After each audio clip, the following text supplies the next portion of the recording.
Em algum lugar, velado sob o agito e a correria do dia a dia, existe um reino sombrio repleto de crimes estranhos e distorcidos.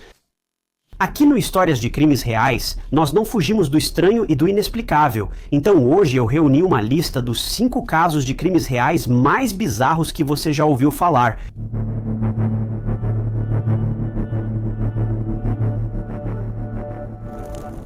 Planejar um casamento pode ser uma das partes mais estressantes e ao mesmo tempo empolgantes da vida de alguém. Você começa sua vida com a pessoa com quem se imagina envelhecendo, e é um novo capítulo que, com sorte, será para sempre.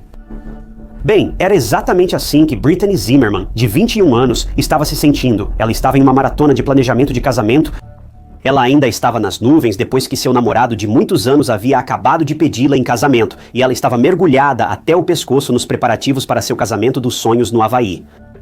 A vida não poderia estar melhor para Brittany. Ela estudava para ser microbiologista e já tinha a vida planejada.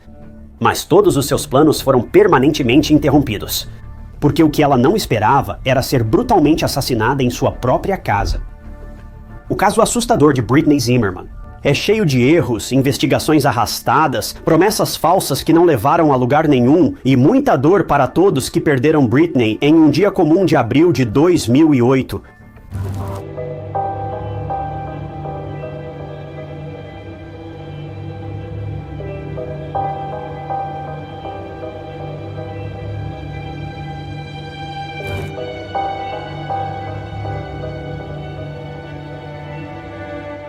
Bem-vindo ao Histórias de Crimes Reais. Sou Ty Knotts, seu detetive de poltrona, e trago novos documentários de crimes reais semanalmente. Sem inteligência artificial narrando o drama, só você, eu e um caso para resolver. Então, se você gosta desse tipo de coisa, não se esqueça de se inscrever. É totalmente grátis e só te mantém atualizado com meus próximos vídeos. Brittany Zimmerman nasceu em 15 de novembro de 1986, filha de Kevin e Jan Zimmerman em Marshfield, Wisconsin. Brittany e seu irmão Matthew sempre foram muito próximos desde o início. Brittany sempre foi uma garota animada e cheia de espírito. Ela gostava de ler e ver filmes, sendo As Crônicas de Nárnia sua série favorita. Ela frequentou a Marshfield Senior High School, de onde se formou em 2005 com notas incríveis após fazer vários cursos Advanced Placement. Ao sair do ensino médio, Brittany tinha toda a sua vida planejada. Segundo o orientador escolar, Brittany queria ser médica. Ela gostava dos estudos desafiadores, e mesmo sabendo que isso exigiria muito esforço, estava determinada. Ela ingressou na Universidade de Wisconsin-Madison para estudar microbiologia médica e imunologia, mudando um pouco do objetivo inicial de ser médica. Quando não estudava, Brittany gostava de cozinhar, assar e conhecer novos restaurantes. Enquanto muitos universitários preferem barzinhos, Brittany gostava de ir de restaurante em restaurante. Gente como eu, você pensaria que Brittany já tinha muito com o que se preocupar, mas havia mais. Mesmo com a agenda cheia, ela fazia voluntariado na Hope Lodge da Sociedade Americana do Câncer. Brittany era a própria bondade e generosidade. Essas são exatamente as qualidades que faziam dela uma pessoa muito atraente e muito simpática. Na época, Brittany já namorava Jordan Gonery há anos. Eles se conheciam desde a infância, e o que começou como uma amizade acabou se tornando algo mais. Os dois eram o casal perfeito. Brittany e Jordan eram gentis, carinhosos e tinham grandes sonhos juntos. Jordan trazia calma e estabilidade para a vida agitada de Brittany. Mesmo sendo ainda jovens, se você visse o casal, pensaria que eles já eram casados há anos. Esses dois sempre estavam juntos, isso era claro. Quando Brittany entrou na Universidade de Wisconsin-Madison, Jordan a acompanhou e eventualmente os dois alugaram um apartamento fora do campus na região central de Madison. Jordan sempre apoiava Brittany, estando ao lado dela nas conquistas e nos momentos difíceis. O casal já namorava há muito tempo na universidade, por isso decidiram oficializar a relação. Assim, em uma noite, Jordan se ajoelhou e pediu Brittany em casamento. Brittany estava radiante, vivendo o auge da vida universitária ao lado do noivo e planejando o casamento dos sonhos. Brittany sempre quis trabalhar no Havaí como médica ou imunologista e também sonhava se casar lá, por isso o casal fazia esses planos. Na época do caso, Brittany trabalhava no escritório de registros do campus há cerca de 3 anos. Ela era profissional, pontual e ideal para o cargo. Segundo relatos, levava uma vida normal, até perfeita.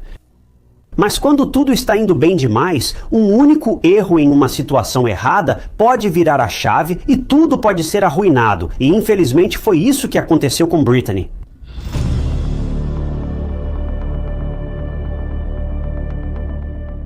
Em 2 de abril de 2008 foi um dia movimentado para Brittany. Ela não teve aula de manhã e voltou para casa às 11h30. Ela encontrou Jordan em casa e depois falaram ao telefone. Depois, o computador registrou que Brittany usou o laptop por 18 minutos, das 12h às 12h18. Mas foi aí que tudo rapidamente desmoronou. 1 minuto depois, às 12h19, o 91 recebeu uma ligação do telefone de Brittany. Quando a ligação foi atendida por uma operadora, ninguém falava do outro lado, mas havia sons que sugeriam uma luta ou gritos abafados. A operadora insistiu nas perguntas e, sem resposta, desligou inacreditavelmente. O que foi ainda pior é que ela nem sequer enviou um policial ou qualquer coisa depois dessa ligação. Ela achou que tinha sido apenas uma ligação acidental e que não havia nada de errado, mas não era esse o caso. Jordan foi às aulas e voltou para casa pouco antes da 1h. Naquela tarde, ele parou ao notar que a fechadura da porta de segurança estava quebrada. Brittany sempre se preocupava muito com segurança. Ela trancava a porta e checava fechaduras e janelas várias vezes antes de se acomodar. Então, isso foi muito estranho e alarmante para Jordan ver. Tomado pelo medo, Jordan entrou no apartamento chamando por Brittany. Ao se aproximar do quarto, não acreditou no que via. Brittany, de 21 anos, estava imóvel ao lado da cama. Jordan, em pânico, ligou para o 91. E finalmente foi nesse momento que os investigadores e os serviços de emergência chegaram ao local. Os policiais viram Jordan, desesperado, implorando ajuda para Brittany. Ouviu-se ele repetir várias vezes que ela era a pessoa mais gentil do mundo. Quem faria isso? Parte o coração imaginar que Jordan viu sua noiva com quem queria viver naquele estado horrível e ainda em sua própria casa. Brittany estava viva e sorrindo há poucas horas, mas agora se foi.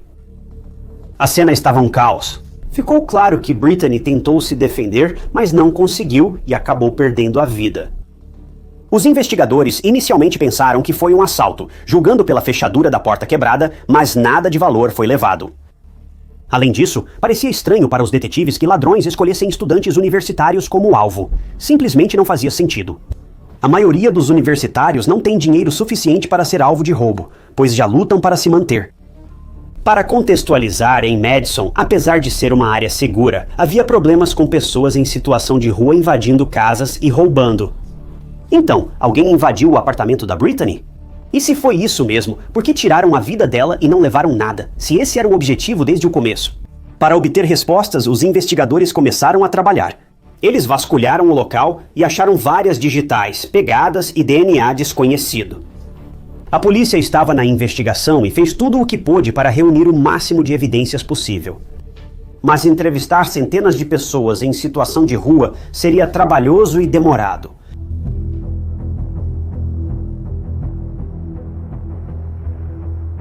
Naquela época, em Wisconsin, as pessoas eram muito liberais em relação à comunidade de pessoas em situação de rua. Eles tinham uma política de portas destrancadas para que essas pessoas pudessem encontrar abrigo e até organizavam muitos eventos para a comunidade em dificuldade, arrecadando dinheiro, distribuindo comida e outras coisas. Apesar de ser bonito, muitos temiam que nem todas as pessoas em situação de rua fossem boas, já que algumas poderiam ter cometido crimes violentos e não se opunham a repeti-los.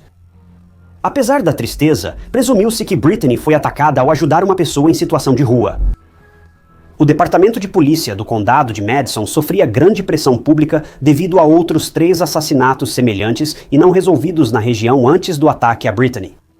As pessoas temiam tanto um serial killer à solta quanto a falta de competência da polícia para resolver os casos. A ligação ao 91 feita por Brittany foi o principal foco da controvérsia.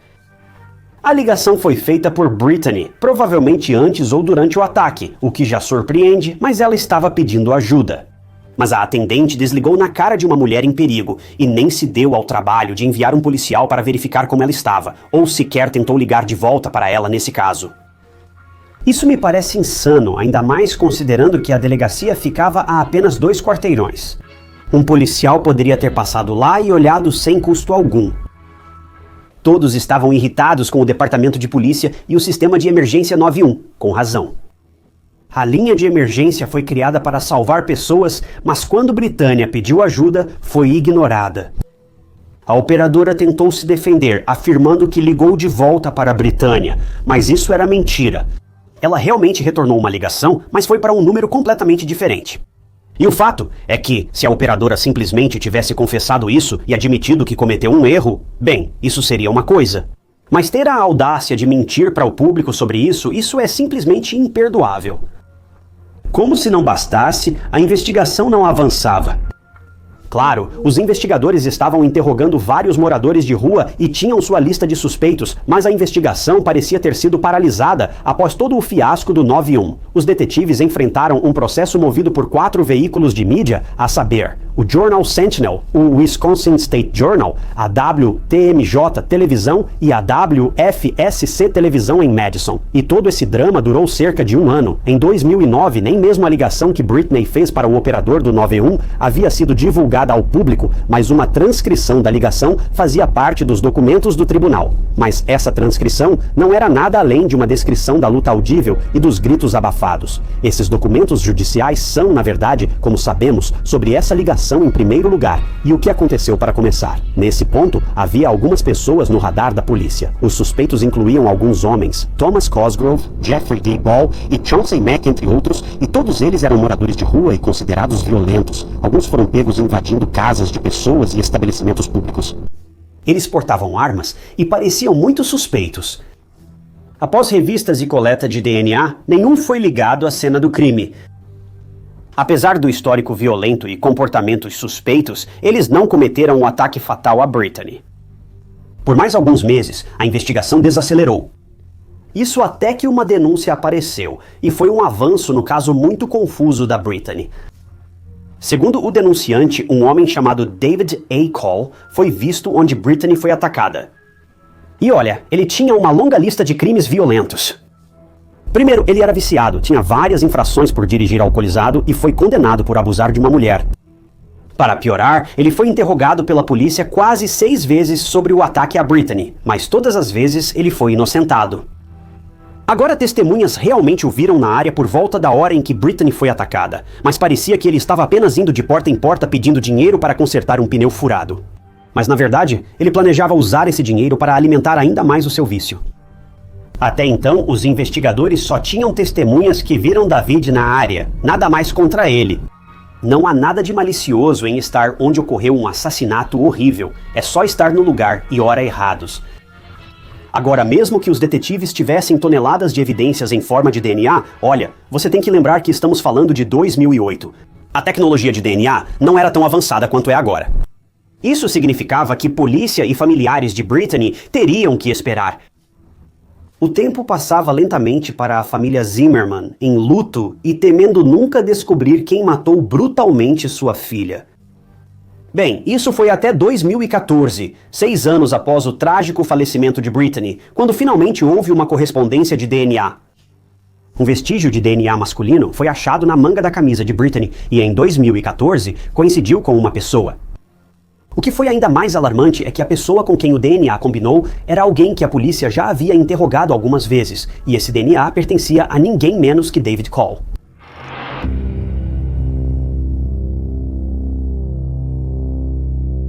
Seis anos após a morte de Britney, a investigação avançou muito. Ironicamente, David já não vagava mais pelas ruas. Ele estava preso por mais uma condenação por dirigir embriagado. Mas havia um problema, o DNA dele não era uma correspondência total. Como o ataque a Britney ocorreu há muito tempo, a correspondência parcial de DNA não bastava para condenar David pelo assassinato. Para o julgamento ter sucesso, precisavam que David confessasse. O David fez isso? Claro que não. Mas outra pessoa apareceu, e era um amigo do David, que também era um criminoso condenado. Que surpresa! E o nome dele era André Scholes. Ele era detento na Instituição Correcional Federal de Gilmer, em Glenville, Virgínia Ocidental, preso por posse ilegal de arma de fogo. De acordo com André, Davi havia confessado ter matado Brittany, mas ele não iria dizer mais nada. Nesse momento, os investigadores perceberam que André só entregaria Davi se recebesse algo em troca.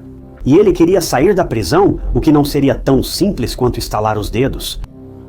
É frustrante ver alguém explorando a dor e o trauma de uma família para benefício próprio, sem vergonha. Até a mãe de Brittany, Jan, implorou para que André ficasse do lado do bem maior e ajudasse a trazer justiça para Brittany. Mas André não se abalou. E assim, esse raio de esperança foi lentamente desaparecendo, porque os detetives sabiam que André não ia ceder e só estava fazendo todo mundo perder tempo.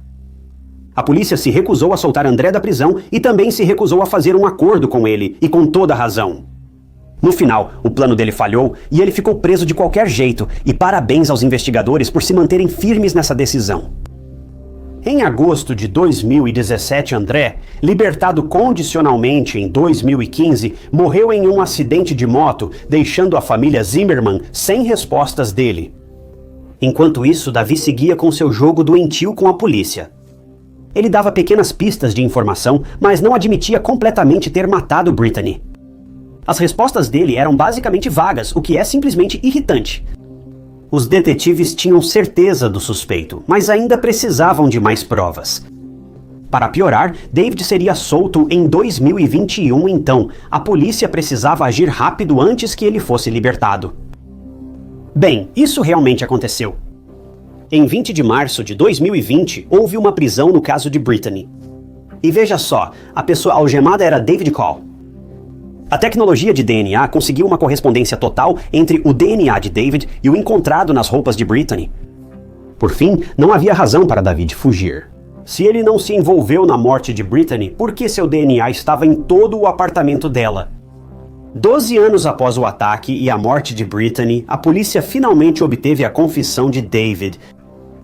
David disse que estava na região pedindo dinheiro de porta em porta. Em um momento, ele até entrou na casa de uma mulher, já que a porta estava destrancada, mas saiu rapidamente quando encontrou a mulher lá dentro, que lhe disse para ir embora. Sua próxima parada foi o apartamento de Brittany, e ele arrombou a porta já que estava trancada e David achou que não havia ninguém em casa. Na verdade, ao encontrar Brittany no apartamento, nada de ruim aconteceu no início, diferente do que muitos pensam. Ele pediu dinheiro para Brittany, que não tinha nenhum em mãos e estava prestes a ir embora quando de última hora pediu para usar o banheiro. David estava certo de que não planejava machucar Brittany. Brittany deixou que ele fosse ao banheiro e, ao sair, ele a viu ao telefone, possivelmente fazendo a ligação para o 91, o que era compreensível. Você consegue imaginar um sem-teto invadindo sua casa enquanto você está lá? Brittany estava assustada e queria pedir ajuda, mas então David entrou em pânico. Ele não queria voltar para a cadeia por mais um crime, então foi nesse momento que ele tomou a decisão horrível de tirar a vida de Brittany. Ele a dominou, fazendo Brittany deixar o telefone cair e impedindo que ela ligasse para o 91 para pedir ajuda. Em seguida, ele a levou para o quarto dela e tirou sua vida com as próprias mãos, além de usar uma faca de cozinha que foi pega na cozinha de Brittany, o que é simplesmente devastador. Após o impensável, Dave saiu do apartamento. Outro detalhe doloroso só aumenta sua fúria com o operador do 91. Jordan achou o corpo sem vida de Brittany no chão, perto da cama, mas David afirmou tê-la deixado sem emoção em cima da cama. Então é possível que Brittany ainda estivesse viva naquele momento e tenha tentado sair do quarto engatinhando para pedir ajuda. Ela estava em seu apartamento com ferimentos fatais, aguardando ajuda que nunca veio, pois nenhuma viatura foi enviada após a ligação e Brittany, infelizmente, não resistiu. Não tem como não sentir uma raiva pura ao olhar para aquela ligação para o 911. Se o operador tivesse enviado alguém, talvez a vida de Brittany fosse salva. Mesmo que o fim de Brittany fosse inevitável, talvez seu caso tivesse sido resolvido mais rápido se a polícia tivesse checado seu estado após a ligação. Mas, de qualquer forma, depois da confissão, David, que tinha 56 anos na época, inicialmente se declarou inocente, mas decidiu mudar sua declaração para culpado em 2023 porque aparentemente teve uma mudança de coração após meses de suposta reflexão. Pela primeira vez na vida, Davi decidiu fazer a coisa certa. Por favor, não aplaudam esse homem. Lembrem-se, ele causou toda essa confusão. Ele acabou condenado à prisão perpétua sem condicional pelo homicídio em primeiro grau de Brittany Zimmerman, de 21 anos.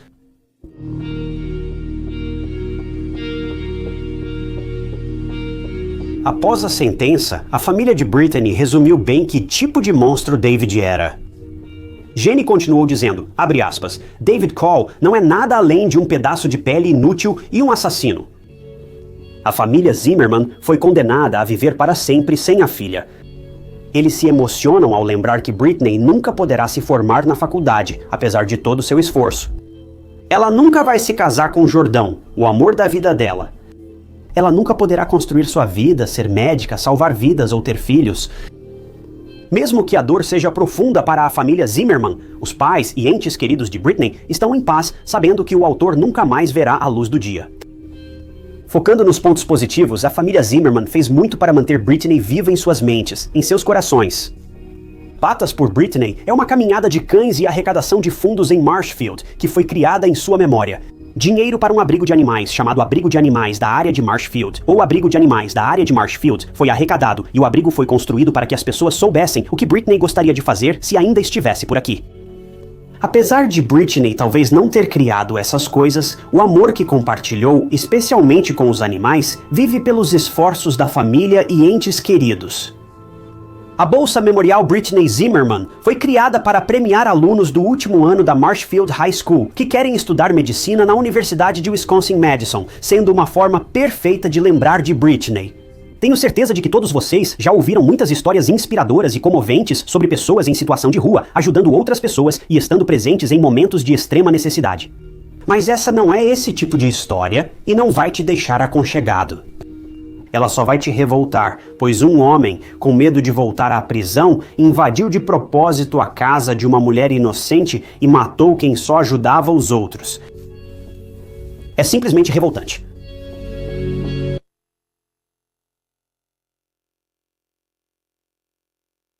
Normalmente, a forma como os crimes acontecem é que alguém perde a vida de forma trágica, mas inicialmente não sabemos quem é o autor. A polícia pode levar dias, meses ou anos para achar o culpado. Mas o caso que vamos discutir hoje é tudo e nada como você já ouviu falar. Um crime ocorreu em 1º de agosto de 2019 em Mansfield, Inglaterra. O assustador foi que o autor do crime confessou o que fez menos de 1 minuto após tirar uma vida. Ainda mais alarmante, o melhor amigo da vítima viu o autor fugir. O terrível e perturbador caso de Liam Gray, de 18 anos, pode parecer simples e direto, mas é muito mais assustador, perturbador e cruel do que você pode imaginar.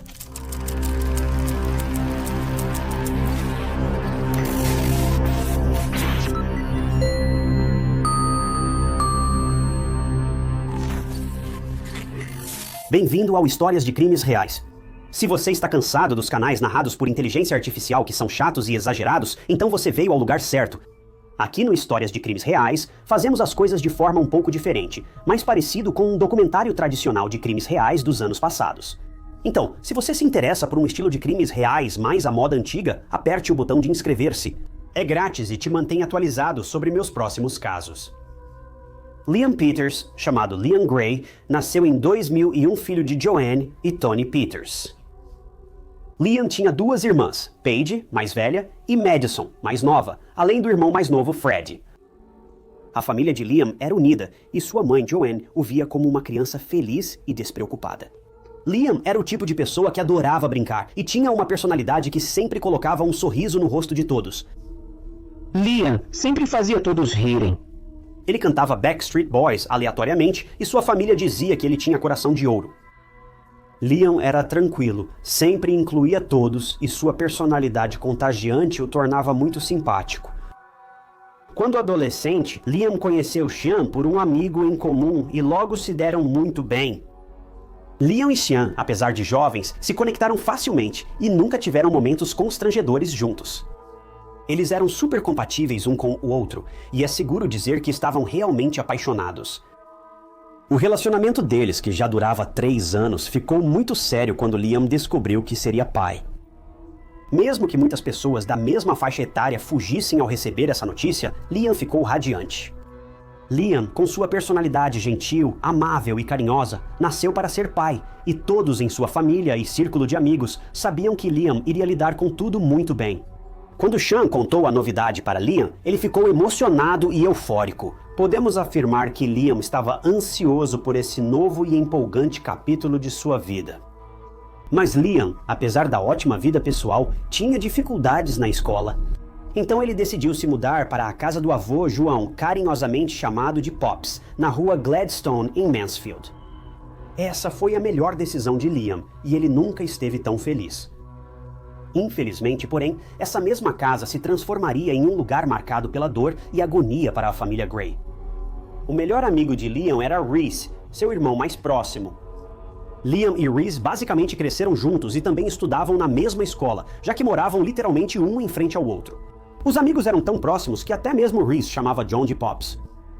Com o tempo, a amizade de Liam e Reese se fortaleceu, e Reese passou a ver Liam como seu pilar. Reese também adorava muito o Pops, e chegou a dizer que sem Liam e Pops, ele estaria perdido na vida. Enquanto morava com Pops, Reese apresentou Liam a um amigo chamado Jonathan Treadgold. Mas a vida de Jonathan era totalmente oposta à de Liam. Jonathan, de Kent Close Works Up, passou anos indo e voltando de lares adotivos. A família dele era tóxica, e os pais de Jonathan, além de violentos, eram viciados em drogas. Aos 14 anos, Jonathan também teve vários problemas com a lei, sendo acusado de dano criminal e comportamento ameaçador. Jonathan tinha histórico de abuso de álcool e ficava furioso e violento, chegando a agredir alguém certa vez. Se isso já não fosse assustador o suficiente, Jonathan também foi condenado 6 semanas antes dos acontecimentos do caso de hoje por agredir violentamente sua namorada, o que é simplesmente aterrorizante pensar que um jovem, mal tendo 18 anos, poderia ser capaz de tendências tão violentas. Mesmo assim, Jonathan levava uma vida bem diferente de Liam e Reese. Liam, sempre carinhoso e sem julgamentos, fez amizade com Jonathan apenas por simpatia. Liam queria ajudar Jonathan a mudar de vida, pois ele era solitário e Liam não queria deixá-lo assim. Mas Joanna, mãe de Liam, não pensava como ele. De acordo com Joanna, Jonathan, mesmo sendo muito jovem, tinha um ar perigoso. Por instinto materno, Joanna não queria que Liam andasse com Jonathan. As irmãs de Liam sabiam das ações de Jonathan, mas como ele, queriam lhe dar uma chance. Elas achavam que boa companhia mudaria ele, mas algumas coisas não mudam e Joanna estava certa. Jonathan era um caso perdido, e mesmo com o apoio que Liam tinha para oferecer em agosto de 2019, tudo desmoronou da pior maneira possível, arruinando para sempre a família Gray.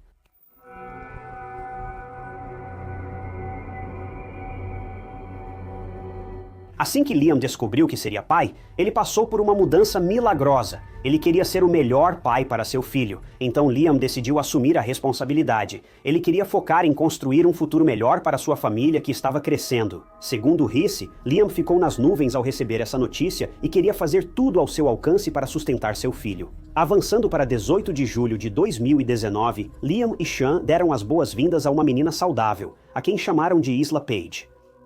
Liam soube o que era felicidade ao segurar seu bebê nos braços. Agora, como jovem pai, ele e o casal estavam determinados a enfrentar juntos os desafios e superá-los. Devido ao nascimento do bebê, Liam se mudou de Mansfield para Birmingham com a namorada para recomeçar a vida. Apesar de empolgante, a notícia também deixou a família de Liam triste. Liam sempre morou perto da família, mas agora, mudando-se a 105 quilômetros, eles sentiriam sua falta. Sabendo que se mudaria em breve, Liam resolveu passar os últimos dias com seus melhores amigos, Reese e Jonathan. Em 1º de agosto de 2019, um dia quente em Mansfield, o trio planejou se divertir na casa do avô de Liam antes dele ir para Birmingham. Os amigos se divertiram no jardim, cantando e gravando vídeos no Snapchat. Liam, Reese e Jonathan então foram a uma loja local para comprar álcool.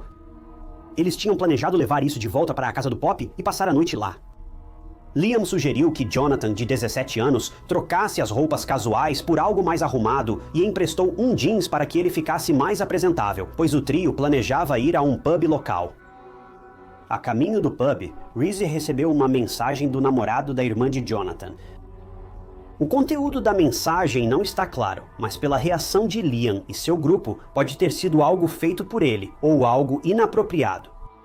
Liam, ao ver a mensagem, criticou o namorado e defendeu a irmã de Jonathan. Você pode pensar que Jonathan se orgulharia dessa atitude, pois um de seus melhores amigos está com ele e sua irmã. Mas Jonathan reagiu de forma totalmente oposta ao esperado. Jonathan agrediu Liam e os dois discutiram intensamente, até que Liam, cansado do comportamento de Jonathan, sugeriu que ele fosse embora se continuasse assim. Jonathan, furioso, mal conteve a raiva antes de sair do parque e voltar para a casa de Liam na rua Gladstone. Depois de se acalmar, Liam se sentiu mal pelo que tinha dito a Jonathan e sugeriu que ele e Reese voltassem para casa para fazer as pazes. Era o último dia de Liam em Mansfield, e ele não queria deixar Jonathan, seu melhor amigo, triste, o que mostra bem como Liam era. Embora a reação de Jonathan tenha sido desnecessária, Liam queria consertar as coisas e sair em bons termos.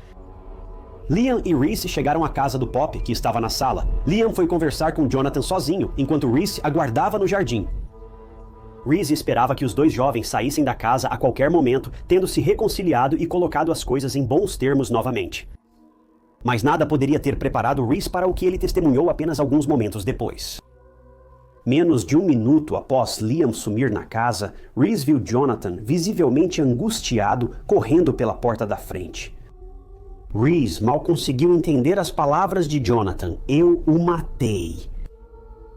Jonathan saiu correndo e, após superar o choque inicial, Reese entrou na casa e o que viu ficou para sempre marcado em sua mente. Reese foi à sala de jantar e viu Liam segurando um pano de prato ensanguentado contra o peito. Ao lado de Liam havia uma grande faca de cozinha. Liam ficou pálido e desabou no chão.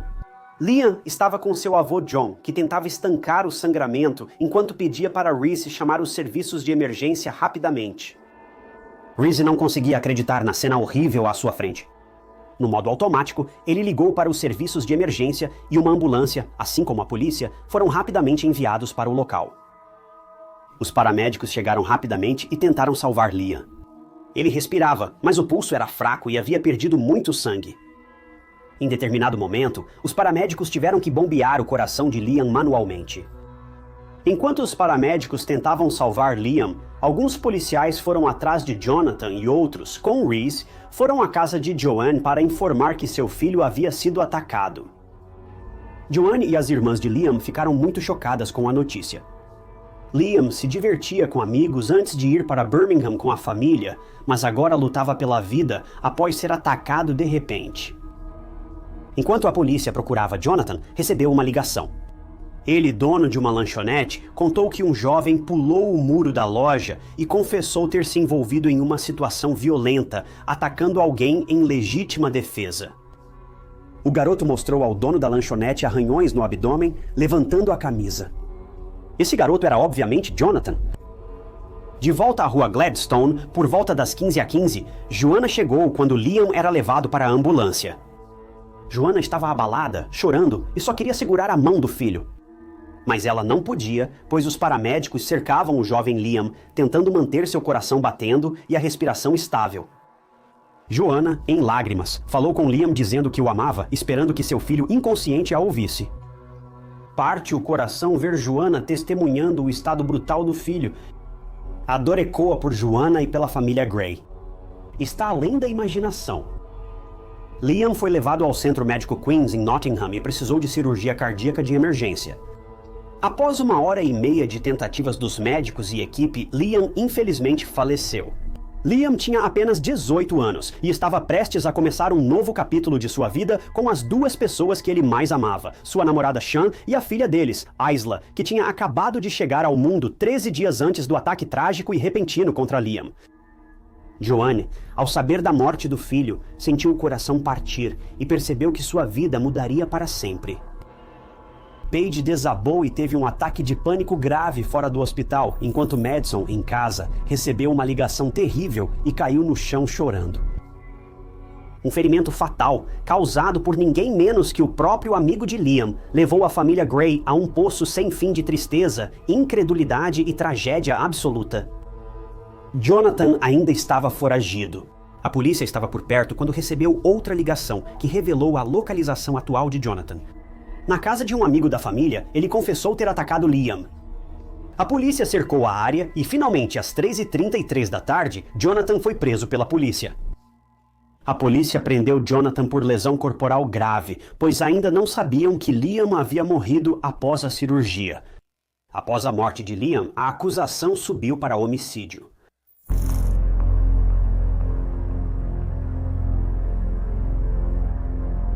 O mais chocante era Jonathan insistir que agiu em legítima defesa. Segundo Jonathan, Liam o atacou primeiro, e com medo, Jonathan pegou a faca de Liam, o atacou e fugiu. Curiosamente, enquanto estava detido em uma cela, Jonathan foi submetido a um teste de teor alcoólico no sangue. Lembre-se que já tinham se passado horas desde que ele bebeu e foi preso. Mas os resultados mostraram que o nível de álcool dele ainda estava 3 vezes acima do limite legal para dirigir. Esse homem não estava só bêbado, parecia nem estar neste planeta. Após a morte trágica de Liam, a autópsia revelou algo absolutamente desconcertante. Veja, se a versão de Jonathan fosse verdadeira, Liam teria vários ferimentos defensivos. Mas havia apenas um ferimento profundo de faca no peito dele e nenhum ferimento defensivo nos braços ou no resto do corpo. O ferimento fatal no peito de Liam também dizia muito sobre como ele foi atacado. Na maioria dos ataques em legítima defesa, não há intenção de matar. A vítima apenas tenta afastar o agressor e subjugá-lo levemente. Se Jonathan estivesse certo, o ferimento no peito de Liam seria um corte, não uma perfuração, porém a autópsia mostrou o oposto. O ferimento de Liam foi intencional e grave. Além disso, a polícia analisou imagens de câmeras de segurança e encontrou evidências que contradiziam a alegação de legítima defesa de Jonathan. Segundo Jonathan, Liam era intimidador, violento e já o havia atacado antes. Jonathan disse que Liam era um jovem violento, um valentão que o importunava há anos, o que nem faz sentido. Porém, ao analisar as imagens das câmeras do trio comprando álcool no supermercado, a polícia não notou nada anormal. Se você não contar o fato de que Jonathan estava sem camisa em um local público, claro. A postura e linguagem corporal de Liam não eram nada intimidadoras ou assustadoras. 3 amigos pareciam andar pela loja comprando bebida alcoólica. Jonathan disse que, após discutir com Leah, correu para a casa do Pop para se afastar dela, pois estava violenta e irritada. Mas essa afirmação foi rapidamente descartada quando a polícia analisou as imagens das câmeras de segurança e viu que Jonathan não estava correndo, mas sim caminhando lentamente em direção à casa. O modo como ele andava não parecia o de quem temia a Leah. Além disso, Reese estava lá o tempo todo e confirmou que Liam não fez nada violento para provocar medo em Jonathan. A única vez que Jonathan foi visto correndo foi depois de ter atacado Liam, e ficou claro que ele estava tentando fugir. O superintendente Kevin Broadhead, da polícia de Nottinghamshire, analisou o histórico de serviços sociais de Jonathan e encontrou fatos perturbadores. Veja, Jonathan tinha uma tendência a se machucar, e as cicatrizes em seu estômago, aquelas que ele alegou serem resultado do ataque de Liam, na verdade não eram recentes, e foi confirmado que tinham sido auto-infligidas há bastante tempo.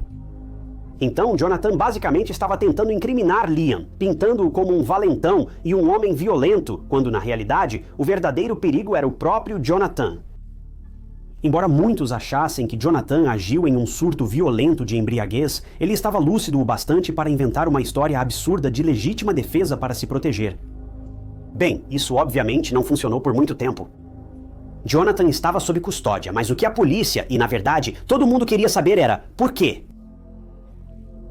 Por que Jonathan agiu de forma tão violenta com alguém que o considerava um amigo próximo? Não poderia ter sido só uma briga por mensagens, certo? O superintendente Broadhead sugeriu que Jonathan era muito ciumento de Liam. Liam tinha a vida organizada e um relacionamento feliz. Ele tinha uma família amorosa e criou sua própria tribo. Enquanto isso, a vida de Jonathan era uma verdadeira bagunça. Ele não tinha família, objetivos ou planos para melhorar a vida, acumulando acusações criminais. Essa comparação fez com que Jonathan basicamente passasse a ressentir seu melhor amigo. Liam não tentava ser modesto sobre sua vida e conquistas, mas realmente queria ajudar Jonathan ao máximo. Mas infelizmente Jonathan não via dessa forma, e por dentro ele estava se corroendo de inveja e amargura por Leah. Agora tenha em mente que tudo isso é especulação, já que Jonathan não fez nenhuma confissão e ainda mantém que agiu em legítima defesa. O julgamento de Jonathan ocorreu em 1º de novembro e, para a indignação de muitos, ele foi considerado menor, pois tinha menos de 18 anos ao cometer o crime. Isso foi muito perturbador para Joanne, a família Gray e o público, pois todos queriam ver Jonathan ser punido pelo que fez com Leah. Para aumentar ainda mais a raiva e a devastação de todos, Jonathan se declarou inocente das acusações, e isso levou a uma nova autópsia no corpo de Liam a pedido da defesa. Para Joanne, era muito doloroso ver a paz do filho sendo perturbada repetidas vezes. Ela só queria que Jonathan encarasse as consequências e superasse esse pesadelo. Inicialmente, a identidade de Jonathan foi mantida em sigilo devido à sua idade, mas o tribunal decidiu expô-lo ao público, porque o que ele fez à família Gray ao tirar a vida de Liam foi considerado totalmente desumano. Finalmente, em 7 de fevereiro de 2020, quase 6 meses após a morte de Liam, o júri deu o veredito.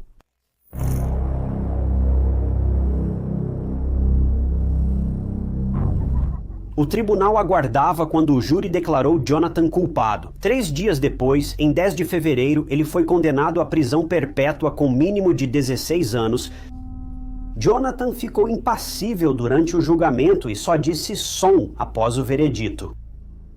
Mesmo após os aplausos da família Gray e do público com a sentença, ainda sentiram que não era suficiente devido à violência e surpresa do crime.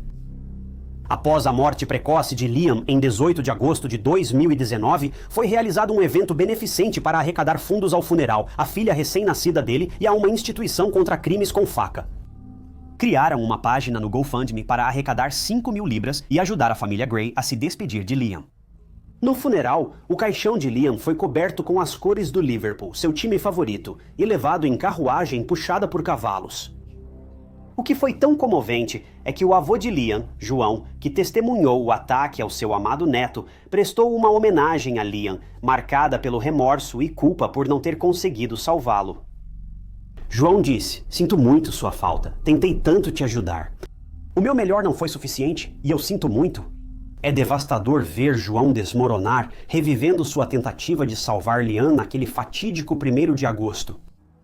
Ele realmente fez o melhor para salvar Liam, mas acho que nenhuma palavra vai conseguir convencer o Pops de que não foi culpa dele.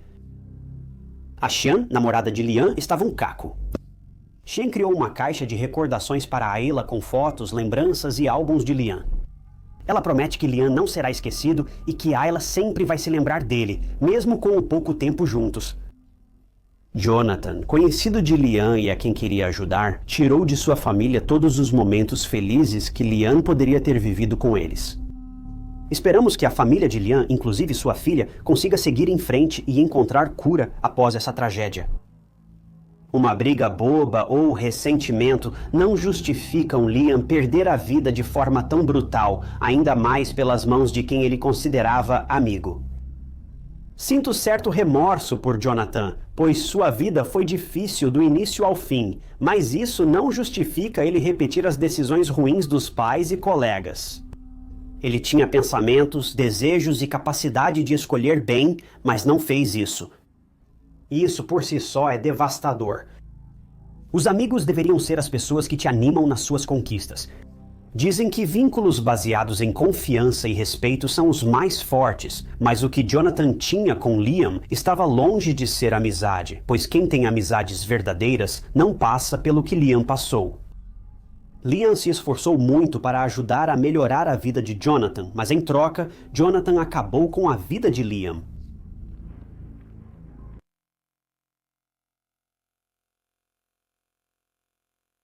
Voluntários e grupos de busca costumam ser associados em casos de crimes reais. A jovem Ana também era voluntária, com outras pessoas, vasculhando uma vasta terra árida em Marmari. Ela estava em uma missão. A área de interesse era seca e parecia não ter fim. O sol de junho queimava as pessoas que caminhavam nessa área remota, cutucando com bastões em busca do que queriam. Só havia areia, galhos e ramos secos até onde se via. Talvez uma ou duas árvores distantes, mas não havia sombra além disso. Ana chegou a uma árvore próxima, cercada por galhos e ramos. Mas essa não era uma árvore qualquer. Era a mesma árvore onde uma testemunha viu um homem visivelmente apavorado, carregando um monte de galhos espinhosos, e isso em uma hora muito estranha. Enquanto Ana vasculhava o emaranhado de galhos, o vento mudou de direção, e isso mudou tudo. Ana foi atingida por aquele cheiro rançoso. Ela chamou seu parceiro e depois tudo virou um borrão. Quando a pilha foi removida, no entanto, eles viram. O corpo de uma mulher foi encontrado tão gravemente ferido que não pôde ser identificado, nem pelas digitais.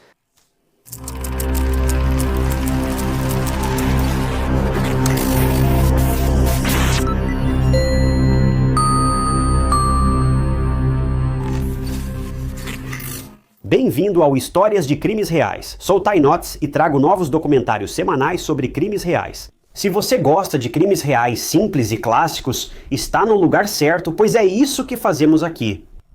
Então, não se esqueça de se inscrever. É totalmente grátis e você fica por dentro de todos os meus vídeos futuros. Anastácia Patrícia Rubinska nasceu em 1996 na Polônia. Ela tinha um irmão, Adriano, que via a Anastácia como uma garota sonhadora. Ela amava viajar e sonhava conhecer o mundo. Outro sonho dela era ser modelo. Agora, Anastácia certamente tinha uma chance, mas era mais fácil falar do que fazer, e ela tinha um longo caminho pela frente antes de poder brilhar nas passarelas e estar em todos os outdoors. Enquanto isso, Anastácia terminou o ensino médio e depois entrou em uma escola de cabeleireiro na Polônia. Enquanto estudava na escola de cabeleireiro, Anastácia conseguiu alguns trabalhos como modelo e, de certa forma, vivia seu sonho. Ela viajava muito para vários países porque trabalhava em hotéis, restaurantes e resorts 5 estrelas pelo mundo. Eu realmente não sei ao certo qual era o trabalho dela ou como funcionava, mas exigia muitas viagens, o que deixava a Anastácia muito empolgada. O pai de Anastácia, André, definia a filha como gentil e amigável, mas ela era o tipo de pessoa que confiava cegamente em qualquer um e achava que não existiam pessoas más. Embora seja uma qualidade incrível, foi justamente isso que, tragicamente, nos trouxe aqui hoje. Anastácia teve uma fase um pouco rebelde na adolescência e fazia coisas que deixavam seus pais preocupados.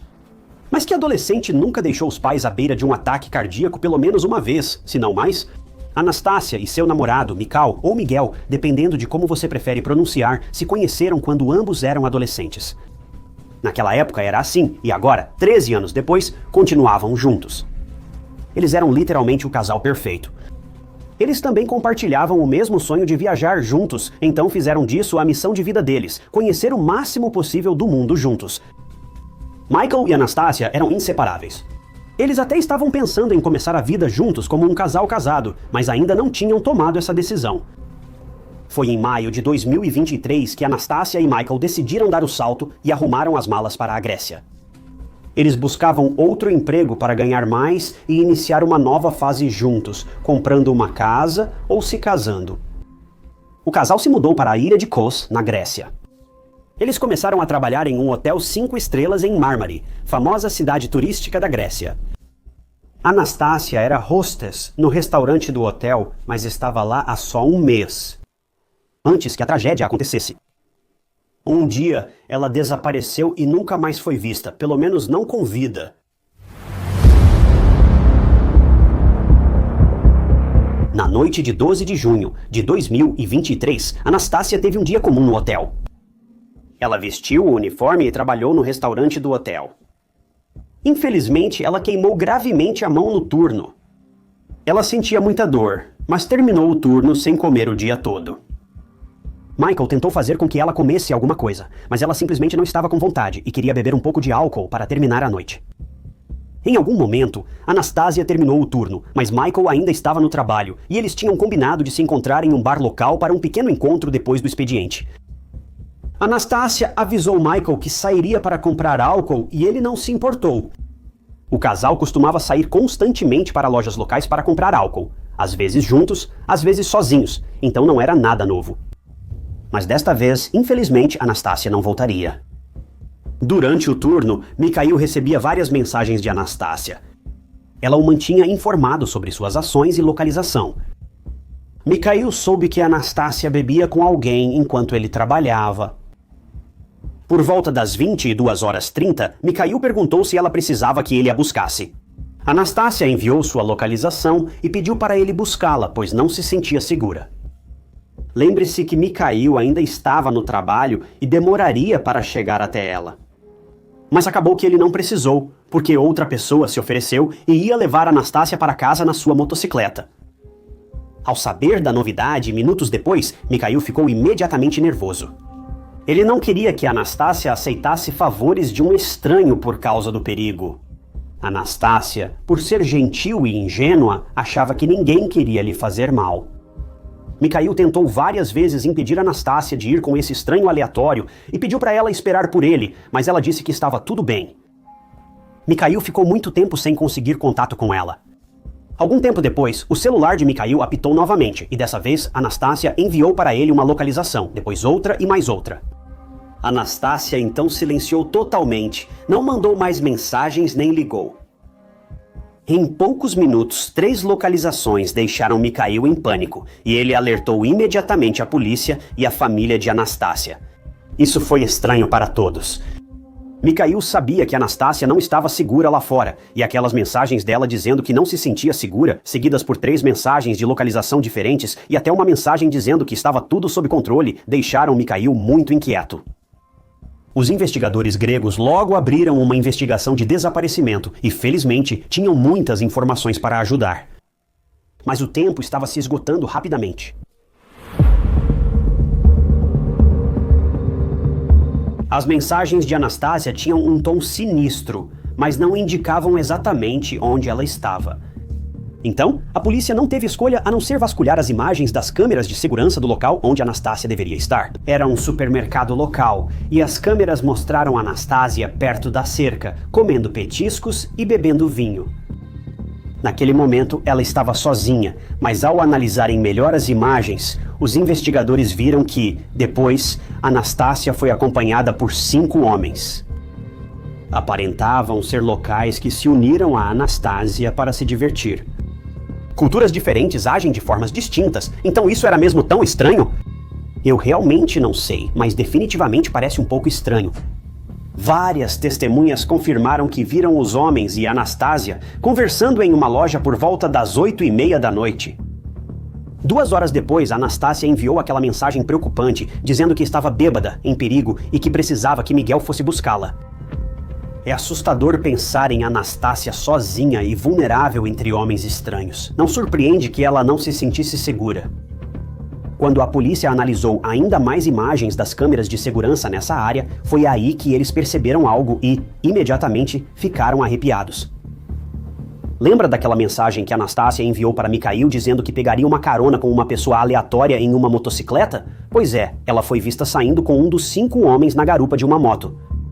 Cada parte desse quebra-cabeça se encaixava perfeitamente. Mas essa revelação não era boa, pois os investigadores sabiam que Anastácia estava em perigo e precisavam encontrá-la rapidamente. A polícia agiu rápido e logo descobriu que os 5 homens com Anastácia naquela noite eram imigrantes ilegais de Bangladesh e Paquistão. Após questionamentos a moradores e testemunhas, um comerciante identificou o homem que ofereceu carona para Anastácia. Ele era um homem de Bangladesh chamado Salahuddin S. Agora, não há muitos detalhes sobre esse tal de Salahuddin. Não sabemos o sobrenome dele, só que é muito suspeito. Anastácia esteve com ele recentemente e agora está desaparecida. O lojista disse aos investigadores que Salahuddin era residente de Kos há muitos anos. Ele atuava em conjuntos habitacionais, mas perdeu o emprego recentemente. Além disso, os detetives acharam um grande histórico criminal desse cara. Não sabemos ao certo o que era, mas é seguro dizer que Salahuddin não é alguém em quem confiar, nem mesmo de dia. Por que Salahuddin se aproximou de Anastasia? Os outros homens estão ligados ao sumiço de Anastasia? E mais importante, onde ela está agora? A polícia precisava de respostas para tudo isso e logo os 5 homens, incluindo Salahuddin, estavam em seu radar.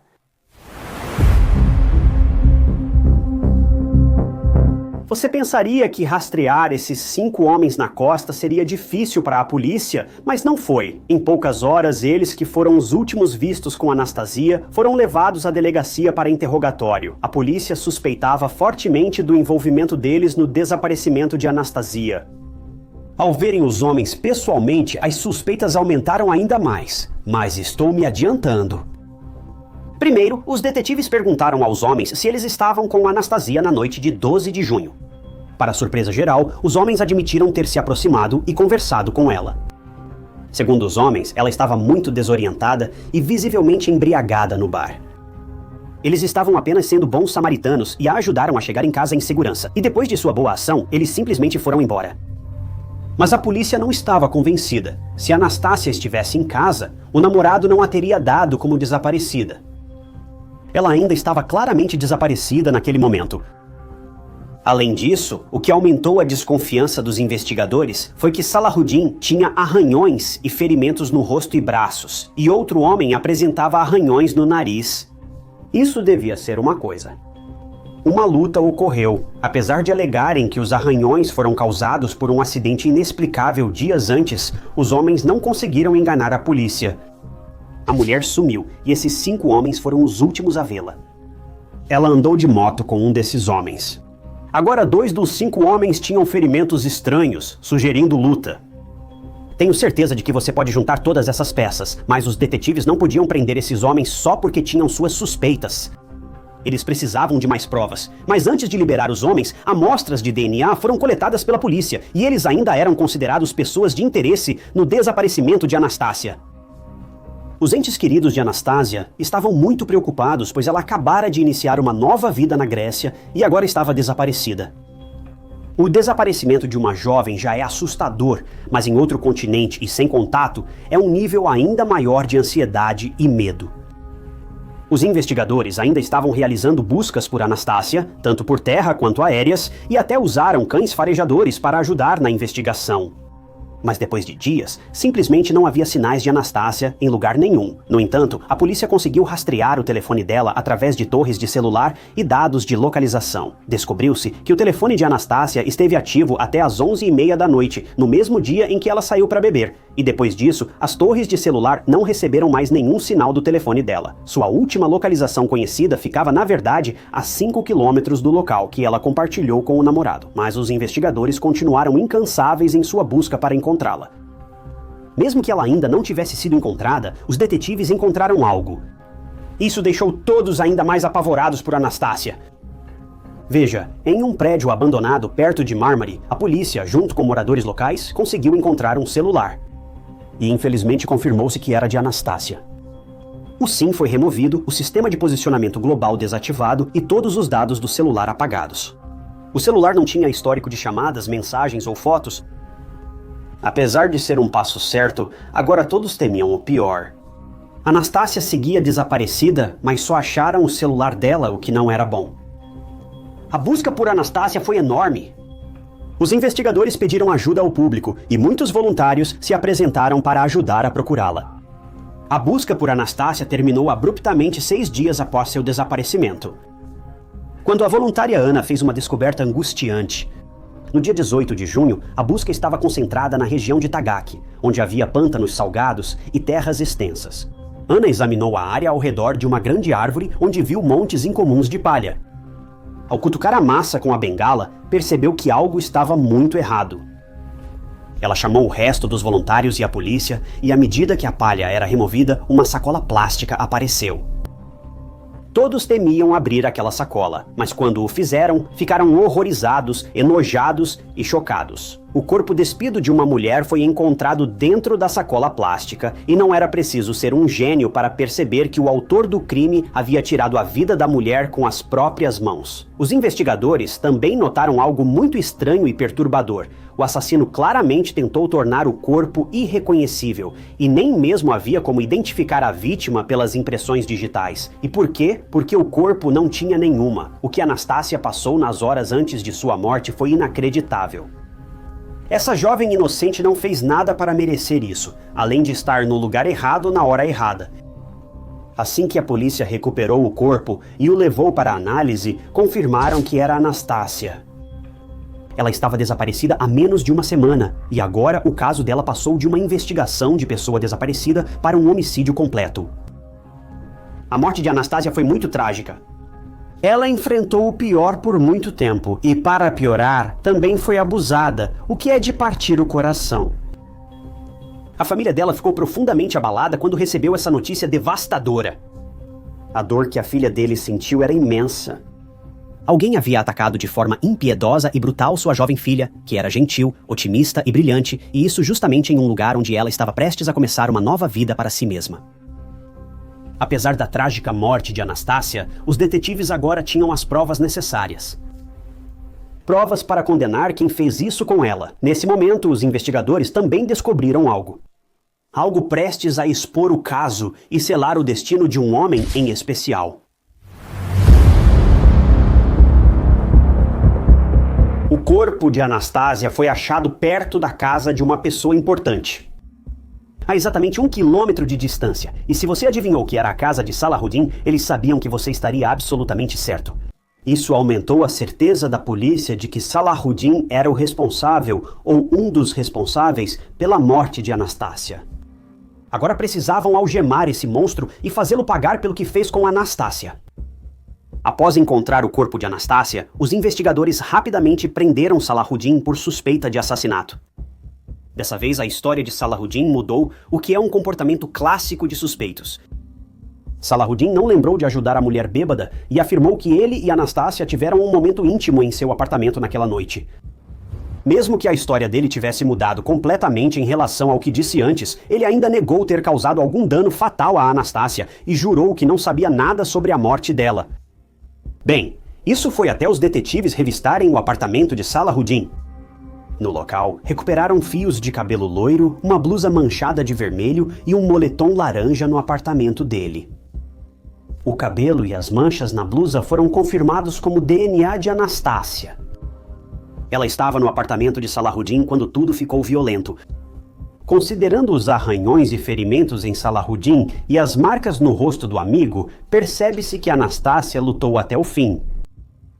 Se ainda restar dúvida de que Salahuddin não causou o fim prematuro de Anastasia, esta próxima parte vai te convencer. Quando o celular de Salahuddin foi confiscado após sua prisão, o histórico de buscas dele deixou os policiais arrepiados. Salahuddin pesquisou temas perturbadores, como apagar dados de celular, confundir a polícia e dificultar a identificação de um corpo. Se isso não indica culpa, não sei o que indica, mas tem mais. Quando os detetives revistaram o apartamento de Salahuddin, eles encontraram uma passagem de avião para a Itália. Nenhum dos amigos dele, nem mesmo seus colegas de quarto, sabia que ele estava indo embora. E veja só, a data da partida era a mesma data em que ele foi preso. Esse homem quase conseguiu escapar. Naturalmente, ele foi levado ao tribunal. Salahuddin se declarou inocente.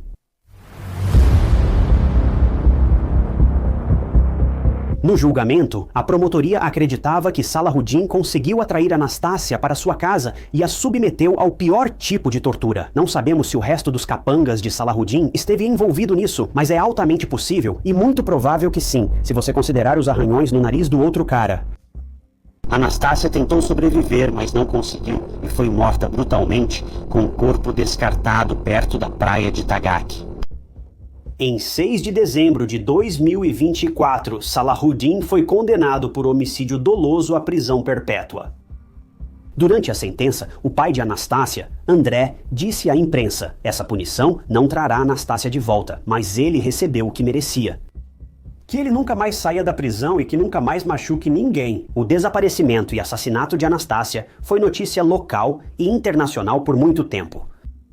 Isso fez mulheres do mundo todo temerem por suas vidas e gerou indignação porque um homem com histórico criminal foi autorizado a circular livremente pelas ruas turísticas de Kos.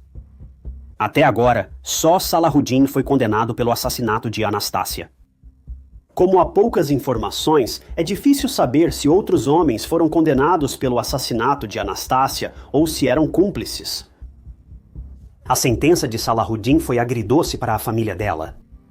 Em um determinado momento, o irmão dela, Adriano, exigiu que tivesse 10 minutos a sós com esse agressor que tirou a vida de sua irmã para que pudesse, abre aspas, acabar com ele.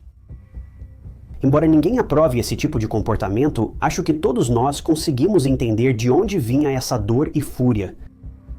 Adriano se surpreendeu ao saber que sua irmã partiu. Ela perdeu a vida sem motivo algum. Ela nem sequer provocou ninguém. Ela estava sozinha e vulnerável, mas quem sai de casa procurando confusão de propósito? Ela só queria um drink após um dia ruim no trabalho. Só espero que a família de Anastácia esteja superando isso.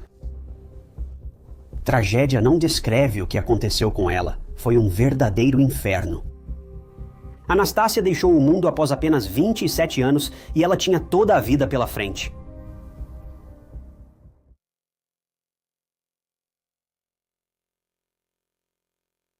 As pessoas podem fazer loucuras quando a lógica vai embora. Um aspecto ainda mais assustador é que podem cometer crimes frios e cruéis quando a lógica e o raciocínio falham. Mark Despain, 34 anos, tinha tudo na vida. Esposa dedicada há 15 anos, 3 filhos, negócio próspero e vida doméstica tranquila. Quando ele foi achado sem vida na cozinha, todos ficaram chocados e horrorizados. Mark deixou para trás uma viúva enlutada com 3 filhos e a polícia teve que vasculhar montes de informações para encontrar o autor do crime. O caso de Mark é repleto de reviravoltas, tramas complexas e muitos suspeitos, além de um vício que transformou uma família amorosa em uma sombra do que costumava ser.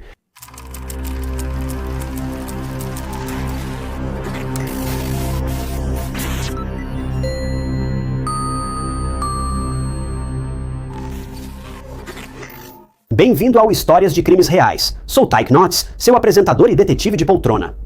Posto documentários de crimes reais toda semana. Se gosta, inscreva-se. É totalmente gratuito e só mantém você atualizado com todos os meus casos futuros. Mark Despain nasceu em 16 de abril de 1977, em Jonesboro, Arkansas. A família Despain tinha um negócio imobiliário e vivia confortavelmente. Mark era muito próximo de sua família. Ele era um filho amoroso, um irmão protetor e, no geral, apenas um cara muito legal. Mark gostava de esportes, especialmente futebol americano e beisebol.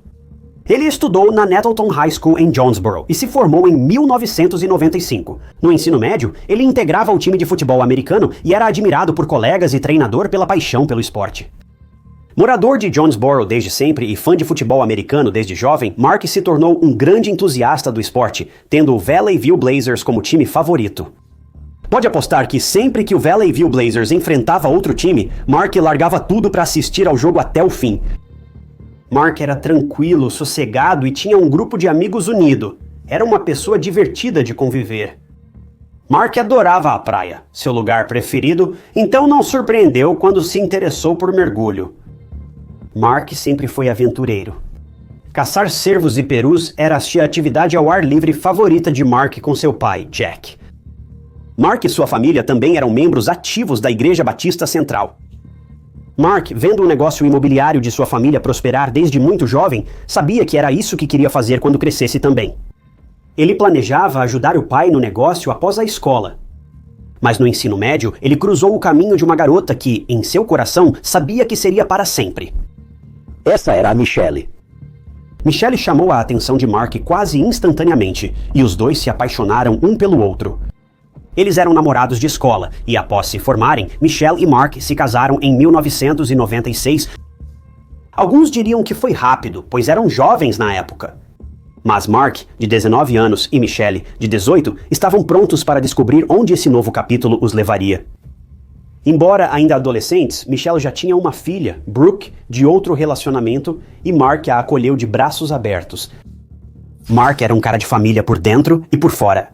Ele amava crianças e ficou muito feliz em aceitar Brooke como filha e ser uma figura paterna para ela. Isso mostra o quão incrível Mark realmente era como pessoa.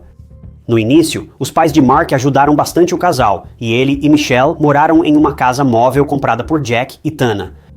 Mark também se reergueu rapidamente e passou a trabalhar no negócio imobiliário da família Despain. Mark trabalhou muito para sustentar sua família e dar a Michelle e Brooke tudo o que queriam. Anos depois, Mark saiu do negócio da família e abriu sua própria empresa. Ele era investidor e avaliador imobiliário. Agora, começar um negócio é muito difícil e tenho certeza de que você pode imaginar que nem todo negócio decola rapidamente. Mas Mark era determinado, trabalhador e incansável. Logo, o negócio de Mark prosperou, permitindo que ele tirasse a família do trailer comprado pelos pais e os levasse para uma bela casa. O casal teve mais 2 filhos, Zach e Blake, e a família de 5 pessoas vivia confortavelmente. Mark ganhava tanto com seu negócio que faziam viagens anuais para Cancún e Jamaica, tinham carros caros e viviam sua melhor fase. A família de Mark já tinha tudo, e é incrível ver Mark construir seu negócio do zero e realizar os sonhos da família.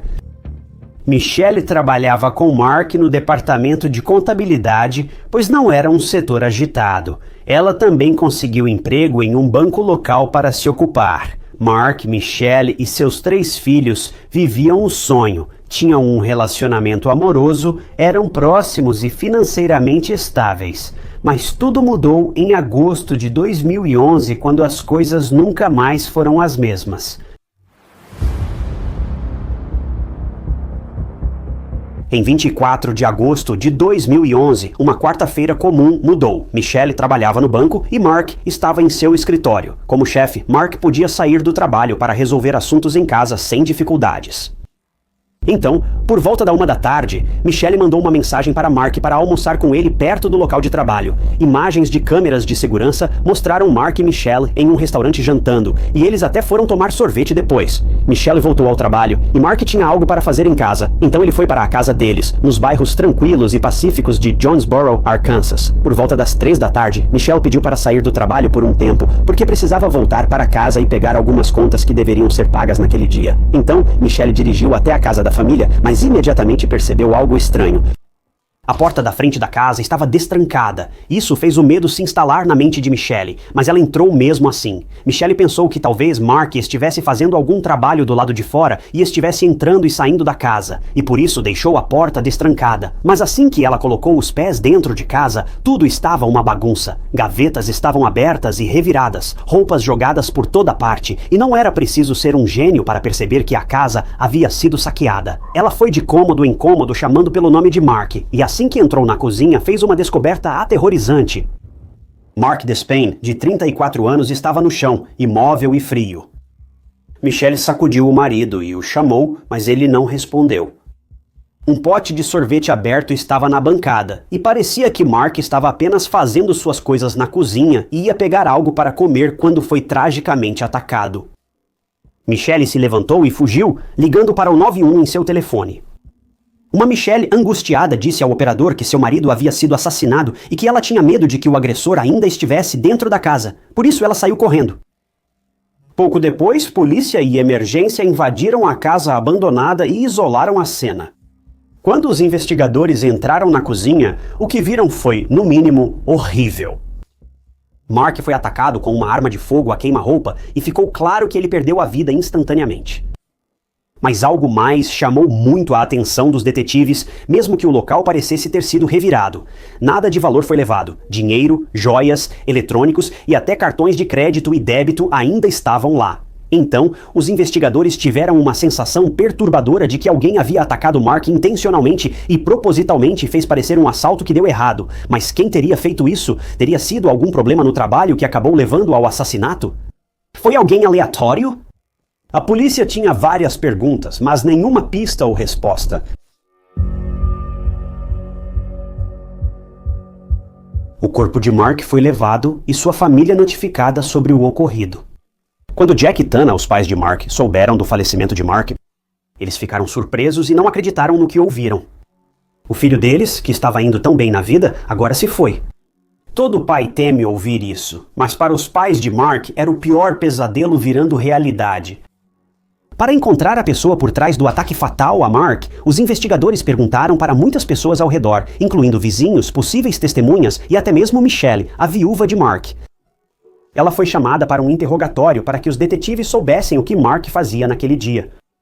Michelle contou tudo para eles sobre o almoço marcado, como ela foi para casa pegar as contas e como ela descobriu a cena que virou o mundo dela de cabeça para baixo. Quando os investigadores perguntaram se havia alguém que quisesse que Mark sumisse, Michelle tinha algo a revelar sobre uma pessoa e essa pessoa era o pai de Mark, Jack. Essa revelação confundiu totalmente a polícia. Jack realmente tinha animosidade contra Mark, seu próprio filho? Quando os investigadores perguntaram por que Michelle pensava isso, ela continuou dizendo que Mark saiu dos negócios da família por causa de uma discussão muito acalorada entre ele e seu pai, Jack. Segundo Michelle, Mark queria mais lucros do negócio, mas Jack não concordava. Michelle disse aos detetives que Jack era muito ganancioso e não queria dar a parte justa de Mark. O dinheiro leva ao impensável, mas será que cegou um pai a ponto de matar o próprio filho? Os investigadores precisavam de mais informações, e o pai de Michelle, Carl Kelly, que era cobrador de aluguel na empresa de Mark, também confirmou as suspeitas da filha. Além disso, Michelle também revelou um evento muito perturbador que deixou Jack ainda mais suspeito aos olhos da polícia. Michelle teria achado fotos inapropriadas da filha Brooke, adolescente, no celular de Jack. Michelle acreditava que Jack era um predador de crianças, o que gerou forte tensão no casamento dele com Tana. Você consegue imaginar achar fotos inapropriadas de uma criança no celular do seu cônjuge? Isso pode prejudicar qualquer relação. A polícia já podia interrogar Jack pelo possível envolvimento na morte de Mark. Será que Mark soube do comportamento perturbador do pai e Jack quis evitar problemas? Bem, quando os investigadores interrogaram Jack, eles ficaram mais confusos do que nunca. Primeiramente, Jack negou qualquer envolvimento no ataque a Mark e, embora não tenha demonstrado muita emoção durante o interrogatório, ele chorava repetidamente quando era atingido pela realidade de que seu filho não estava mais vivo.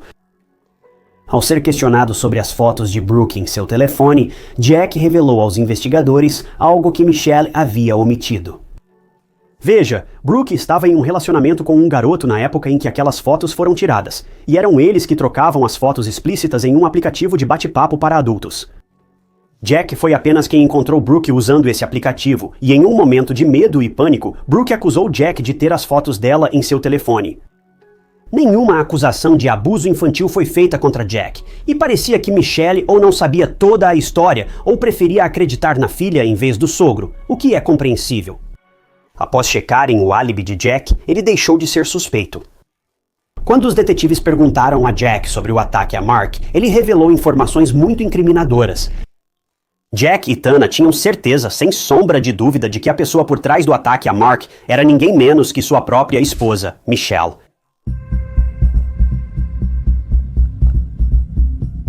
Neste ponto, o caso de Mark estava deixando os investigadores perplexos com todas as reviravoltas inesperadas e acusações. Isso só ocorreu quando Jack e Tana revelaram fatos interessantes sobre Michelle e sua ganância. Mais dinheiro, luxo e tudo mais. Segundo Jack e Tana, Michelle nunca se contentava com o dinheiro que tinham. Mark trabalhava dia e noite para sustentar a família, mas parecia que isso não era suficiente para Michelle. Ela queria mais. Além disso, lembra da discussão que Jack e Mark tiveram que fez com que Mark saísse do negócio da família e abrisse sua própria empresa? Bem, quem iniciou a discussão não foi Mark nem Jack, mas sim Michelle. Ela coagiu Mark a pedir mais ações e isso levou a uma discussão muito acalorada. Segundo Tana, Mark ganhava dinheiro e Michelle gastava. Ela idealizava as viagens e carros de luxo, além de tudo que era refinado. Mas nem isso era suficiente para Michelle. Mark fazia de tudo para sustentar o estilo de vida extravagante de Michelle, mas Michelle nunca estava satisfeita. Jack e Tana achavam que Michelle era gananciosa e só pensava em dinheiro. Por fora, o casal levava uma vida muito luxuosa, mas por dentro, as coisas estavam desmoronando. Mark e Michelle tinham uma dívida de $2 milhões. Michelle chegou a sacar dinheiro da conta oficial da empresa de Mark sem que ele soubesse. Eles não estavam ganhando nem de perto o suficiente para sustentar seu estilo de vida extravagante, e isso estava causando muitos problemas para Michelle, levando-a a basicamente roubar dinheiro pelas costas do marido desavisado. Como se isso não bastasse, Michelle também estava sendo infiel a Mark. Ela estava tendo um caso com um colega de trabalho jovem de 24 anos. O mais surpreendente era que Michelle sustentava financeiramente esse homem, pagando aluguel, compras e contas. Isso era novidade para a polícia, mas o próximo detalhe convenceu os investigadores de que Michelle teria algo a ganhar com a morte de Mark. Veja, Mark tinha 2 apólices de seguro de vida em seu nome, e se ele viesse a falecer, Michelle receberia impressionantes $1 milhão. Agora que Mark não estava mais aqui, Michelle poderia facilmente colocar as mãos nesse dinheiro do seguro. Mesmo com um motivo claro para a polícia, ainda não tinham provas concretas contra ela. Isso não durou, pois a polícia logo perguntou aos vizinhos de Mark e Michelle se viram algo suspeito no dia do ataque. Bem, alguns vizinhos e testemunhas viram um homem suspeito na área antes do ataque a Mark. Ele foi visto saindo de um Mercedes azul enquanto outra pessoa dirigia o carro. Embora não incriminasse Michelle como principal suspeita do ataque ao marido, ainda assim era um progresso. E falando em progresso, outra dica chegou sobre o ataque a Mark. Segundo esse informante anônimo, um homem se gabava de ter atacado Mark. O homem era Terence Barker. Registros de celular também o colocaram perto da casa dos Despain no horário do ataque a Mark. Ele foi chamado para interrogatório, pois os investigadores tinham muitas provas contra ele. De acordo com Terence, ele recebeu um trabalho para tirar a vida de Mark, pelo qual receberia entre 7 mil e 10 mil dólares. Perguntado sobre o trabalho, Terence afirmou que foi indicado por seu amigo Johnny Hubbard. Os detetives logo descobriram que Johnny dirigia o Mercedes azul. Mas quem eram Terence e Johnny? Bem, eles não conheciam Mark pessoalmente, então por que cometeram um crime tão desastroso? Bem, quando os investigadores interrogaram Johnny, ele confessou que um homem havia se aproximado dele para encomendar a morte de Mark. E esse homem era Carl Kelly, o próprio sogro de Mark. O homem que tentou culpar Jack pelo assassinato de Mark, seu pai. A polícia ficou tão chocada quanto quando essa reviravolta foi revelada. Quer dizer, claro, os investigadores tinham suas suspeitas sobre Michelle, mas será que Carl também estava envolvido? Era simplesmente inacreditável. Johnny disse que ele, Terence e Carl se reuniram no estacionamento de uma igreja para discutir o crime. Esse detalhe sozinho já é suficiente para deixar qualquer um enjoado. Tipo, uma igreja é o lugar ideal para discutir o assassinato de uma pessoa inocente. Essas pessoas literalmente não têm humanidade nem consciência. No fim, o Johnny ficou responsável pelo serviço.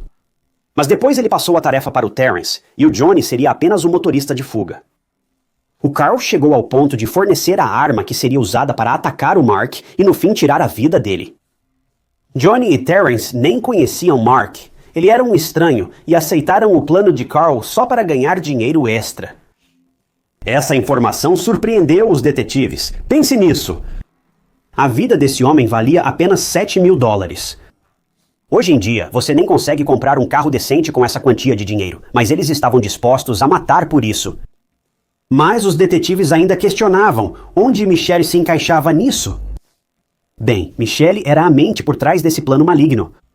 Ela era quem dava as instruções de como realizar o ataque contra Mark e garantir que ele não saísse vivo. Mas como os investigadores descobriram isso? Bem, os registros telefônicos de Michelle e Carl detalhavam como Michelle dava instruções para Carl, e então Carl apenas repassava todas as informações para Johnny e Terence. A polícia concluiu que o assassinato de Mark foi premeditado e a prova definitiva foi uma troca de mensagens entre Michelle e Carl no dia 24 de agosto de 2011. Michelle enviou uma mensagem para Carl por volta das 8h20 da manhã, que dizia, abre aspas, tem que ser hoje, não posso viver assim, foi horrível esta manhã. A isso, Carl respondeu que o trabalho estaria feito se Michelle conseguisse fazer Mark passar pelo almoço. Os detetives finalmente juntaram as peças. O almoço entre Mark e Michelle já estava planejado desde o início. Assim, Carl teria tempo para pôr Terence na casa com a chave reserva. É terrível pensar que Michelle estava com Mark sabendo que seria a última vez que veria o marido vivo. Michelle sempre soube que Mark não sobreviveria ao almoço. E se isso não te dá arrepios, eu não sei o que vai dar. Michelle não é apenas a definição de gananciosa, mas também uma assassina a sangue frio. A polícia agora sabia que precisava ter uma longa conversa com Michelle, e ela foi chamada para mais uma rodada de perguntas. Michelle confessou quase imediatamente quando foi questionada pelos investigadores. Ela também confessou que Mark não sabia do caso e nem havia pedido o divórcio. Mas ele disse algo. Veja, Mark estava começando a ficar desconfiado de Michelle e a chamou para uma conversa séria sobre o futuro do casamento deles. Mark pensava em se separar após os filhos saírem de casa e Michelle sabia. Mesmo que Mark não fosse deixar Michelle de imediato, ele não continuaria assim. Isso surpreendeu totalmente Michelle. Deixar Mark seria abrir mão do seu estilo de vida, algo que ela não aceitava. Os detetives presumiram que foi nesse momento que Michelle e Carl se uniram e elaboraram um plano muito perturbador e maligno para acabar com a vida de Mark. Eles contrataram Johnny e Terrence para executar o plano. Johnny levou Terrence até a casa de Mark. Carl o deixou entrar e então todos apenas esperaram. Quando Mark voltou para casa depois do almoço com Michelle, ele foi para a cozinha e foi aí que Terrence viu sua chance e tomou a decisão irreversível de acabar com a vida de Mark ali mesmo, disparando 2 tiros a queima-roupa. Após o ato horrível, Terrence e Johnny fugiram do local e Michelle apenas continuou com sua melhor atuação quando chegou em casa, fingindo que tinha ido buscar as contas e encontrando o corpo sem vida do marido na cozinha. Após o interrogatório, mesmo Michelle ainda negando tudo e dizendo apenas que soube do envolvimento do pai depois da morte de Mark, os 4 suspeitos foram presos e indiciados. Terrence Barker e Carl Kelly foram acusados de homicídio em 1º grau e admitiram culpa. Johnny Hubbard e Michelle de Espanha foram acusados de obstrução à prisão e se declararam culpados. Michelle instigou o ataque a Mark, mas nem foi acusada de homicídio, o que acho incompreensível. Michelle fez um acordo judicial e acabou se declarando culpada de 3 acusações de obstrução à prisão e a acusação de homicídio qualificado e, em troca, teria que passar por um julgamento e enfrentar uma acusação de homicídio qualificado. Michelle foi condenada a 30 anos de prisão com chance de liberdade condicional após 5 anos por planejar o assassinato do marido por ganância e frieza. Michelle pode sair em 5 anos. Terrence Barker, que puxou o gatilho, foi condenado a 35 anos de prisão. Johnny Hubbard foi condenado a 18 anos de prisão e mais 20 por violar a condicional de uma sentença anterior. Carl Kelly foi condenado a 35 anos de prisão. Em 2019, Michelle já estava fora da prisão e agora atende pelo nome de Michelle Coates. Ela se mudou para Bryant, Arkansas, casou-se com Craig Coates e administra um negócio de nutrição. Ela conseguiu simplesmente ir embora e deixar tudo para trás.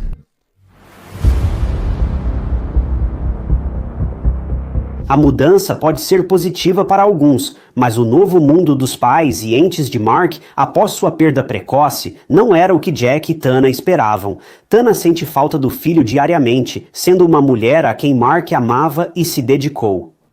Ela se revelou uma cobra gananciosa, sempre querendo mais. A ganância de Michelle virou um plano diabólico que resultou em um crime trágico. A ganância destruiu a felicidade dos Despain, algo inesquecível para os entes de Mark. Só podemos esperar que eles consigam se curar e tentar seguir em frente após esse pesadelo horrível e trágico. O dinheiro realmente faz o mundo girar, mas não deveria ser o centro do mundo de ninguém. O dinheiro realmente facilita a vida, mas não deveria se tornar o propósito da vida de ninguém, especialmente a ponto de fazer a pessoa esquecer de enxergar as coisas com razão e lógica. O dinheiro pode comprar muitas coisas, algumas melhores que outras, mas não deve ser o foco da sua vida. A ganância não leva a nada, e a principal lição deste vídeo é que dinheiro não é tudo. Não deixe que a ganância afete seu julgamento, sanidade e paz.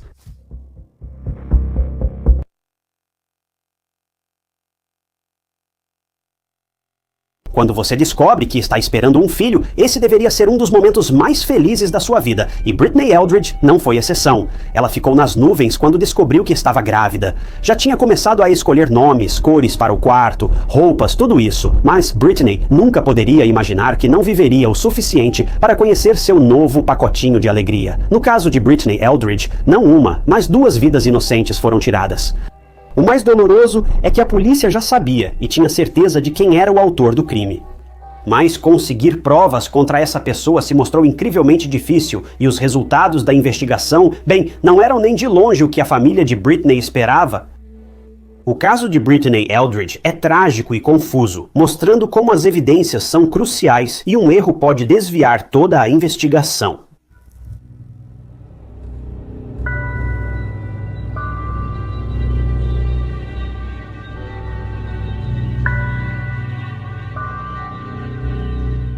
Bem-vindo ao True Crime Stories. Sou Ty Knotts e trago novos documentários de crimes reais semanalmente. Então, se você gostar do que vê, não deixe de se inscrever. É totalmente grátis e só serve para avisar quando eu postar novos vídeos. Mas Brittany Carolyn Eldridge nasceu em 13 de janeiro de 1986, filha de Robin Owens e Jeff Sherwood. Ela também tinha um irmão chamado Jeffrey, e a família morava em Knoxville, Tennessee, uma cidade linda. Crescendo, Brittany era definida como uma jovem doce que, por mais clichê que pareça, amava amar. Sempre são as pessoas legais que acabam nesses casos. Nunca se ouve falar de idiotas morrendo. Brittany sempre via o lado bom das coisas e valorizava muito a família. Segundo seus pais, Brittany tinha um coração enorme, muito amor para dar e era naturalmente romântica. O irmão dela definiu Brittany como sua melhor amiga. Ela era o tipo de garota muito feminina, mas também adorava esportes e líder de torcida e não tinha dificuldade em se enturmar com ninguém, homens, mulheres, meninos ou meninas. Brittany agora era uma jovem cheia de sonhos. Acima de tudo, Brittany sonhava em encontrar a pessoa perfeita. Ela sonhava em se casar jovem, tanto que conheceu seu marido, Terry Eldridge, assim que terminou a faculdade. Naquela época, Brittany tinha 22 anos e Terry, 39. Agora, a diferença de idade entre Brittany e Terry era bem grande, mas o que realmente atraiu os dois foi a personalidade de cada um, sinceramente. Brittany era extrovertida, divertida, inteligente e alegre, enquanto Terry era reservado, mas um homem estável e com a cabeça no lugar.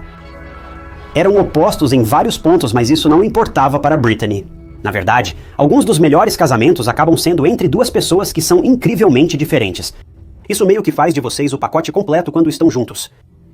Brittany queria se estabelecer com um homem decente, e foi exatamente isso que ela fez.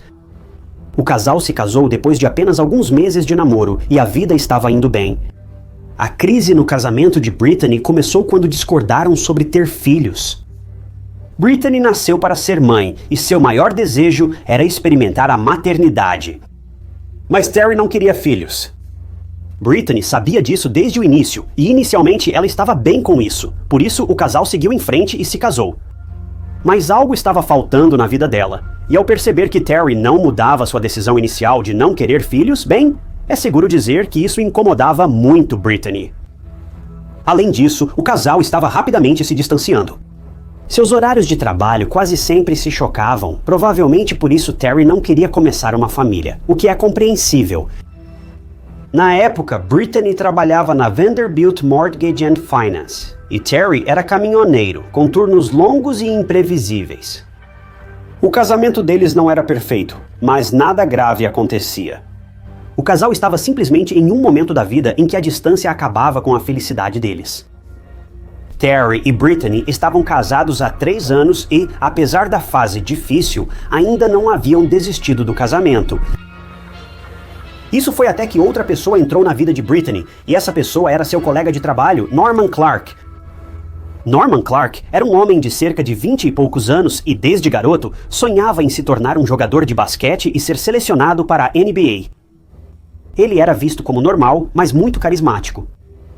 Norman e Brittany começaram juntos como cobradores na Vanderbilt Mortgage and Finance, mas Brittany aprendeu as tarefas mais rápido e Norman frequentemente pedia sua ajuda. Ele a descrevia como perspicaz e inteligente.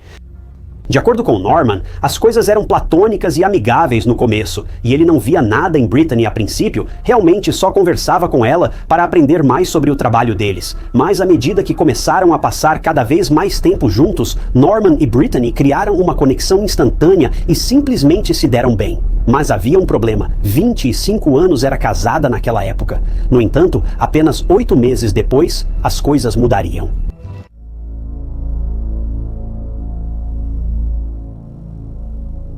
Brittany, à primeira vista, não era o tipo de pessoa que trairia o marido. Ela era dedicada e honesta, mas com o passar dos meses, as coisas entre ela e Terry não melhoravam, e ficou claro que Brittany estava ficando desesperada para sentir amor novamente, conexão e se sentir viva. Bem, apenas 8 meses depois, como você deve imaginar, a amizade entre Norman e Brittany se transformou em algo mais, e antes que percebessem, Brittany e Norman estavam juntos. Um casal secreto, mas ainda assim, um casal.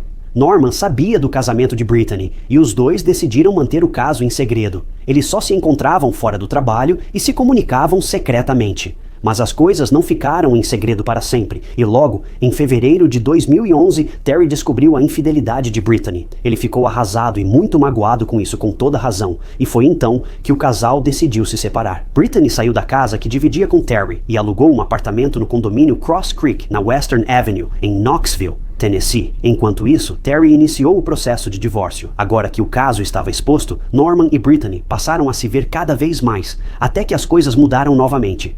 Brittany anunciou para sua mãe, Robin, que estava grávida de Norman, mas havia um problema. Norman e Brittany não eram exclusivos de forma alguma. Na verdade, Norman definia o relacionamento com Brittany como um tipo de amizade colorida, e ele estava saindo com várias mulheres ao mesmo tempo em que estava com Brittany, todas sem saber que ele estava se envolvendo com tantas pessoas diferentes. Em uma entrevista, Norman disse que estava saindo com cerca de 15 a 20 mulheres, incluindo uma com quem ele também teve um filho, que não era Brittany. É simplesmente inacreditável. Mas, novamente, quando você começa um caso com alguém, realmente espera que essa pessoa seja honesta? Quero dizer, você está literalmente tendo um caso. Dá para supor que nenhuma das partes é particularmente honesta.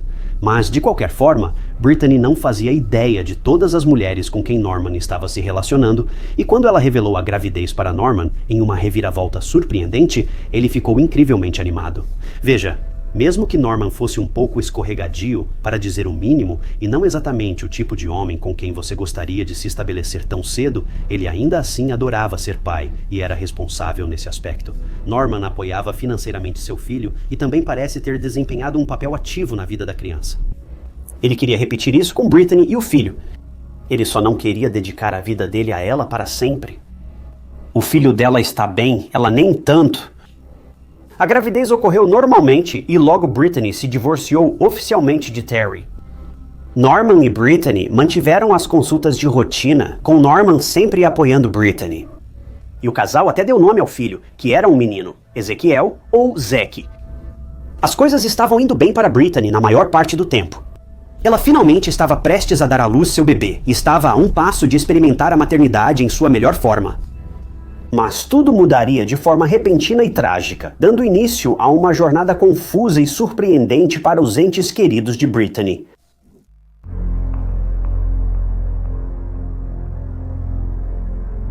Brittany deveria dar à luz em dezembro de 2011 e ainda trabalhava na Vanderbilt Mortgage and Finance. Mas um dia, em 13 de dezembro de 2011, apenas 2 semanas antes da data prevista para o parto, Brittany não apareceu para trabalhar, e isso preocupou seus colegas de trabalho.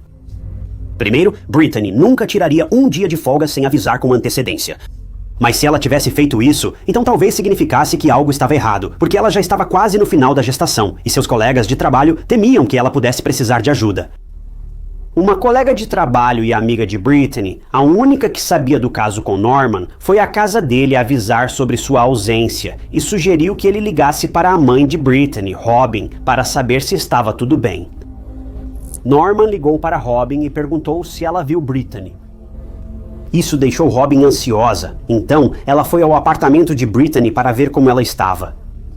Quando Robin chegou ao apartamento e girou a maçaneta, a porta se abriu sozinha. Ela estava aberta, deixando Robin mais apreensiva. Ao entrar no apartamento, ela viu a sala de estar toda bagunçada. A televisão de Brittany, que estava presa na parede, estava caída no chão, bastante danificada. 2 laptops estavam no chão e a bolsa revirada de Brittany próxima. Robin já sabia que algo ruim tinha acontecido e que precisava chamar a polícia antes de entrar. Ao ligar para a emergência, a atendente pediu que Robin voltasse e verificasse se Brittany estava lá e bem. E Robin fez isso, o que acabaria sendo um erro grave. Ao entrar no quarto da filha, ouviu algo. Com o telefone no ouvido e o coração na garganta, ela abriu a porta do banheiro e viu Brittany, sua filha sem vida na banheira, transbordando. Robin saiu correndo de casa enquanto os policiais já iam ao apartamento de Brittany, de 25 anos, agora uma horrível cena de crime. Você consegue imaginar o que Robin sentiu ao ver sua filha deitada ali no banheiro? É algo que nenhum pai deveria ver, e traumático nem começa a descrever o que é isso. Assim que os policiais chegaram, eles isolaram o apartamento e foram direto para o banheiro. Brittany havia perdido a vida, e a causa da morte foi estrangulamento. Mas isso não era tudo. Brittany tinha ferimentos no pescoço, e logo a polícia se convenceu de que sua morte foi horrível. Ainda mais doloroso é que Zeke também não sobreviveu.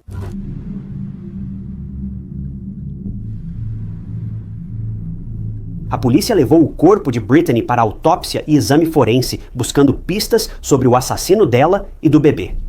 Enquanto isso, amigos e familiares de Brittany foram informados da notícia devastadora. A princípio, a polícia achou que tinha sido um assalto que deu errado, com base na aparência do apartamento à primeira vista. A teoria ganhou força porque a região onde Brittany morava teve vários roubos nas últimas semanas. Então, teria sido um caso de roubo que deu errado? Alguém invadiu o apartamento de Brittany e a matou durante o crime?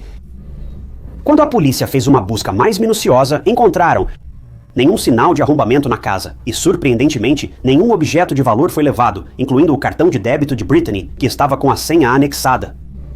Para ser justo, a polícia ficou confusa com essa teoria de assalto. Porque quantas vezes você já ouviu falar de um ladrão que tentou roubar alguém em casa e acabou tirando a vida dessa pessoa? As coisas simplesmente não estavam batendo. A polícia acreditava que o crime tinha um motivo maligno e que a cena foi montada para simular um saque. A polícia acreditava que poderia ter sido alguém que Brittany conhecia, porque ela deixou essa pessoa entrar em sua casa, ou pelo menos essa pessoa sabia como entrar. Quando a polícia percebeu que nada havia sido roubado e nada apontava para um assalto, a investigação rapidamente mudou para um caso de homicídio. Norman soube da morte de Brittany e, ao chegar ao apartamento dela, a polícia gravou sua reação na câmera do carro. Norman estava angustiado e emocionado. Ele chorou muito, muito perturbado, repetindo: "O que aconteceu? Essa é minha família, minha menina." Quando a polícia prendeu Norman, fez várias perguntas a ele. A polícia acreditava que um crime tão violento só podia ter sido cometido por alguém próximo a Brittany, e as suspeitas recaíam sobre Norman. Norman respondeu a tudo e forneceu seu DNA voluntariamente sem advogado. Pouco depois, com os resultados da autópsia de Brittany, a polícia descobriu que ela foi encontrada cerca de 12 horas após morrer. Além disso, 2 amostras de DNA masculino desconhecido foram achadas em seu corpo. A polícia queria ver se uma delas correspondia ao DNA de Norman, mas quando foi verificado, o resultado não foi compatível. O DNA encontrado em Brittany não correspondia ao de Norman, o principal suspeito da polícia. A polícia então conversou com a família de Brittany sobre Norman. De acordo com a mãe dela, Robin, Norman era um cara carinhoso e cuidava de Brittany. Mas as coisas ficaram difíceis após Brittany anunciar a gravidez. A polícia também descobriu que Norman estava passando por dificuldades financeiras, tinha cobradores de dívidas atrás dele e estava morando com os pais no porão da casa deles. Então, a polícia ficou se perguntando: será que Norman tirou a vida de Brittany porque não queria ter um filho? Será que ele achou que um bebê traria mais problemas financeiros? Qual o motivo? Se ele causou a morte de Brittany e Zeke, como fez isso? A polícia investigou o paradeiro de Norman durante o ataque a Brittany e descobriu que ele estava com sua namorada, Leanne Hahn. A polícia achou mensagens em que Brittany e Norman combinavam se encontrar no apartamento dela em 12 de dezembro para conversar sobre o futuro e o bebê. Quando a polícia falou com Norman, ele disse que não foi e passou a noite com Leanne. A polícia achou suspeito, pois Leanne disse ter acordado com Norman chegando em sua casa às 10h30 da noite de 12 de dezembro, mas registros telefônicos mostraram Norman na área do apartamento de Brittany naquela noite. Após as 9 da noite, ele desligou o celular, o que foi estranho. A polícia falou com Terry, ex-marido de Brittany, mas o descartou rapidamente, pois ele não estava na cidade no ataque. O DNA dele foi comparado às amostras do corpo de Brittany, mas não houve correspondência. A polícia suspeitava fortemente que Norman era o único com possível motivo para matar Brittany, mas as 2 amostras de DNA na cena complicavam a investigação. Mas mesmo sem praticamente nenhuma prova contra ele, Norman logo foi preso e acusado de 2 acusações de homicídio em 1º grau. Norman se declarou inocente e agora aguardava o julgamento.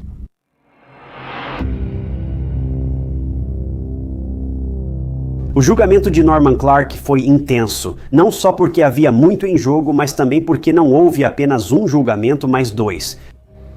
O primeiro julgamento foi em agosto de 2015, quase 4 anos após a morte de Brittany e Zeke. Segundo a promotoria, Norman tinha dívidas e não planejava ter outro filho com uma mulher com quem não mantinha relacionamento exclusivo. Ele encontrou Britney em 12 de dezembro conforme os registros telefônicos. Matou-a no banheiro atacando por trás e simulou um roubo no apartamento. De acordo com as evidências que a promotoria possui, tudo se encaixava perfeitamente. Há um motivo para Norman e o telefone dele indicou que ele estava perto de Britney durante o ataque. Norman só tinha um álibi parcial, então não se sabe ao certo onde ele estava. Como não houve arrombamento, isso indica que Britney foi atacada por alguém conhecido, provavelmente quem ela deixou entrar. A promotoria só sentiu falta do fato de o DNA na cena não ser de Norman. A quem pertencia aquele DNA? A promotoria suspeitava que Norman teve um cúmplice no ataque brutal contra Britney e seu bebê. Outra evidência crucial no tribunal foi o diário de Britney. O diário tinha anotações que revelavam o verdadeiro relacionamento dela com Norman. Britney escreveu coisas como, abre aspas, eu mereço algo melhor. Ele nunca pergunta sobre mim ou o bebê. Sinto falta de como ele era. Por que às vezes ele parece tão misterioso? Eu realmente fico pensando se ele está saindo com outra pessoa ou com várias pessoas. Eu queria que ele se importasse comigo como antes. As anotações confirmaram que Norman mudou após a gravidez de Britney. Então isso levou ele a tirar a vida de Britney? Bem, quanto à defesa, eles mantiveram a história de que Britney foi atacada por um assaltante. A única evidência deles era que não havia DNA de Norman na cena do crime. A defesa alegou que, para Norman atacar Britney, o DNA dele deveria estar presente na cena do crime, porque estava claro que houve uma luta. Além disso, segundo a defesa, Norman não teria tido muito tempo para cometer o crime, trocar de roupa, que teria sido sujada durante a luta, se livrar das roupas e da arma, e ainda encenar a cena e sair da casa sem deixar nenhum vestígio. A defesa também enfatizou que o DNA desconhecido no corpo de Britney pertencia ao assaltante e que a polícia não investigou esse detalhe a fundo. A defesa dizia que a polícia perseguia um homem inocente que amava os filhos e Britney. Ele não a abandonou nem foi violento. Sim, eles brigavam às vezes, mas quem não? Sobre as anotações do diário de Britney, a defesa as descartou por serem vagas e não indicarem claramente abuso ou violência, e eles não estão errados. Após os depoimentos da família de Britney e de outros, o júri deliberou quase um dia inteiro antes do veredito ser anunciado. O resultado foi um júri empatado. O veredito foi 11-1 a favor da inocência de Norman. O tormento da família de Britney continuou e a promotoria resolveu acusar Norman de novo. Isso indicava que outro julgamento já estava sendo preparado. É devastador pensar que a família de Britney se esforçou tanto para entender o falecimento da filha e mesmo assim não conseguiu respostas. O segundo julgamento ocorreu em 2017 e tudo era igual: provas, júri e processo. A única mudança era o advogado de Norman. Ele solicitou um novo advogado no segundo julgamento. No primeiro julgamento, seu advogado foi Greg Isaacs. Agora, ele era representado por Keith Rogers, ex-promotor do condado de Knox. O júri deliberou por 4 a 5 dias e, ao anunciar o veredito, o julgamento novamente foi considerado nulo. Dos 12 jurados, 11 votaram culpado, mas um acreditava que Norman era inocente. Que reviravolta no veredicto, mas como o júri não foi unânime, Norman não pôde ser acusado. Você pensaria que a promotoria marcaria outro julgamento, mas a promotora-geral de Knox, Charm Allen, tomou uma decisão em janeiro de 2018 e optou por não denunciar Norman Clark pela terceira vez.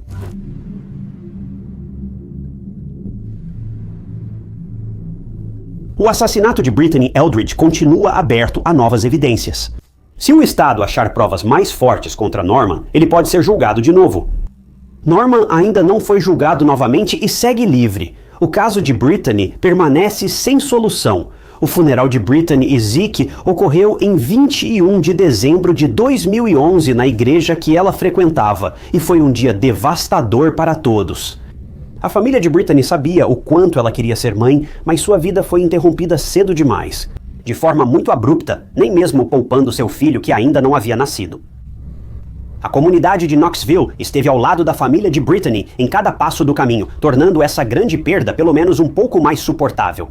Mesmo que nunca pudessem se recuperar totalmente dessa tragédia.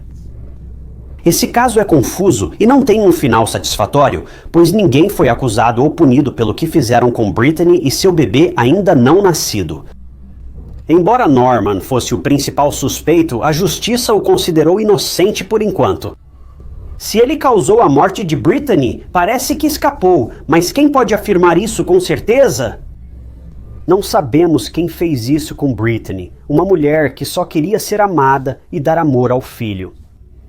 Imaginar o que a família de Brittany enfrenta é de partir o coração. Quase 13 anos após o ataque a Brittany, ainda aguardam um desfecho e justiça para sua filha, cuja vida foi brutalmente tirada por alguém que não hesitou em acabar com ela e com uma criança ainda não nascida.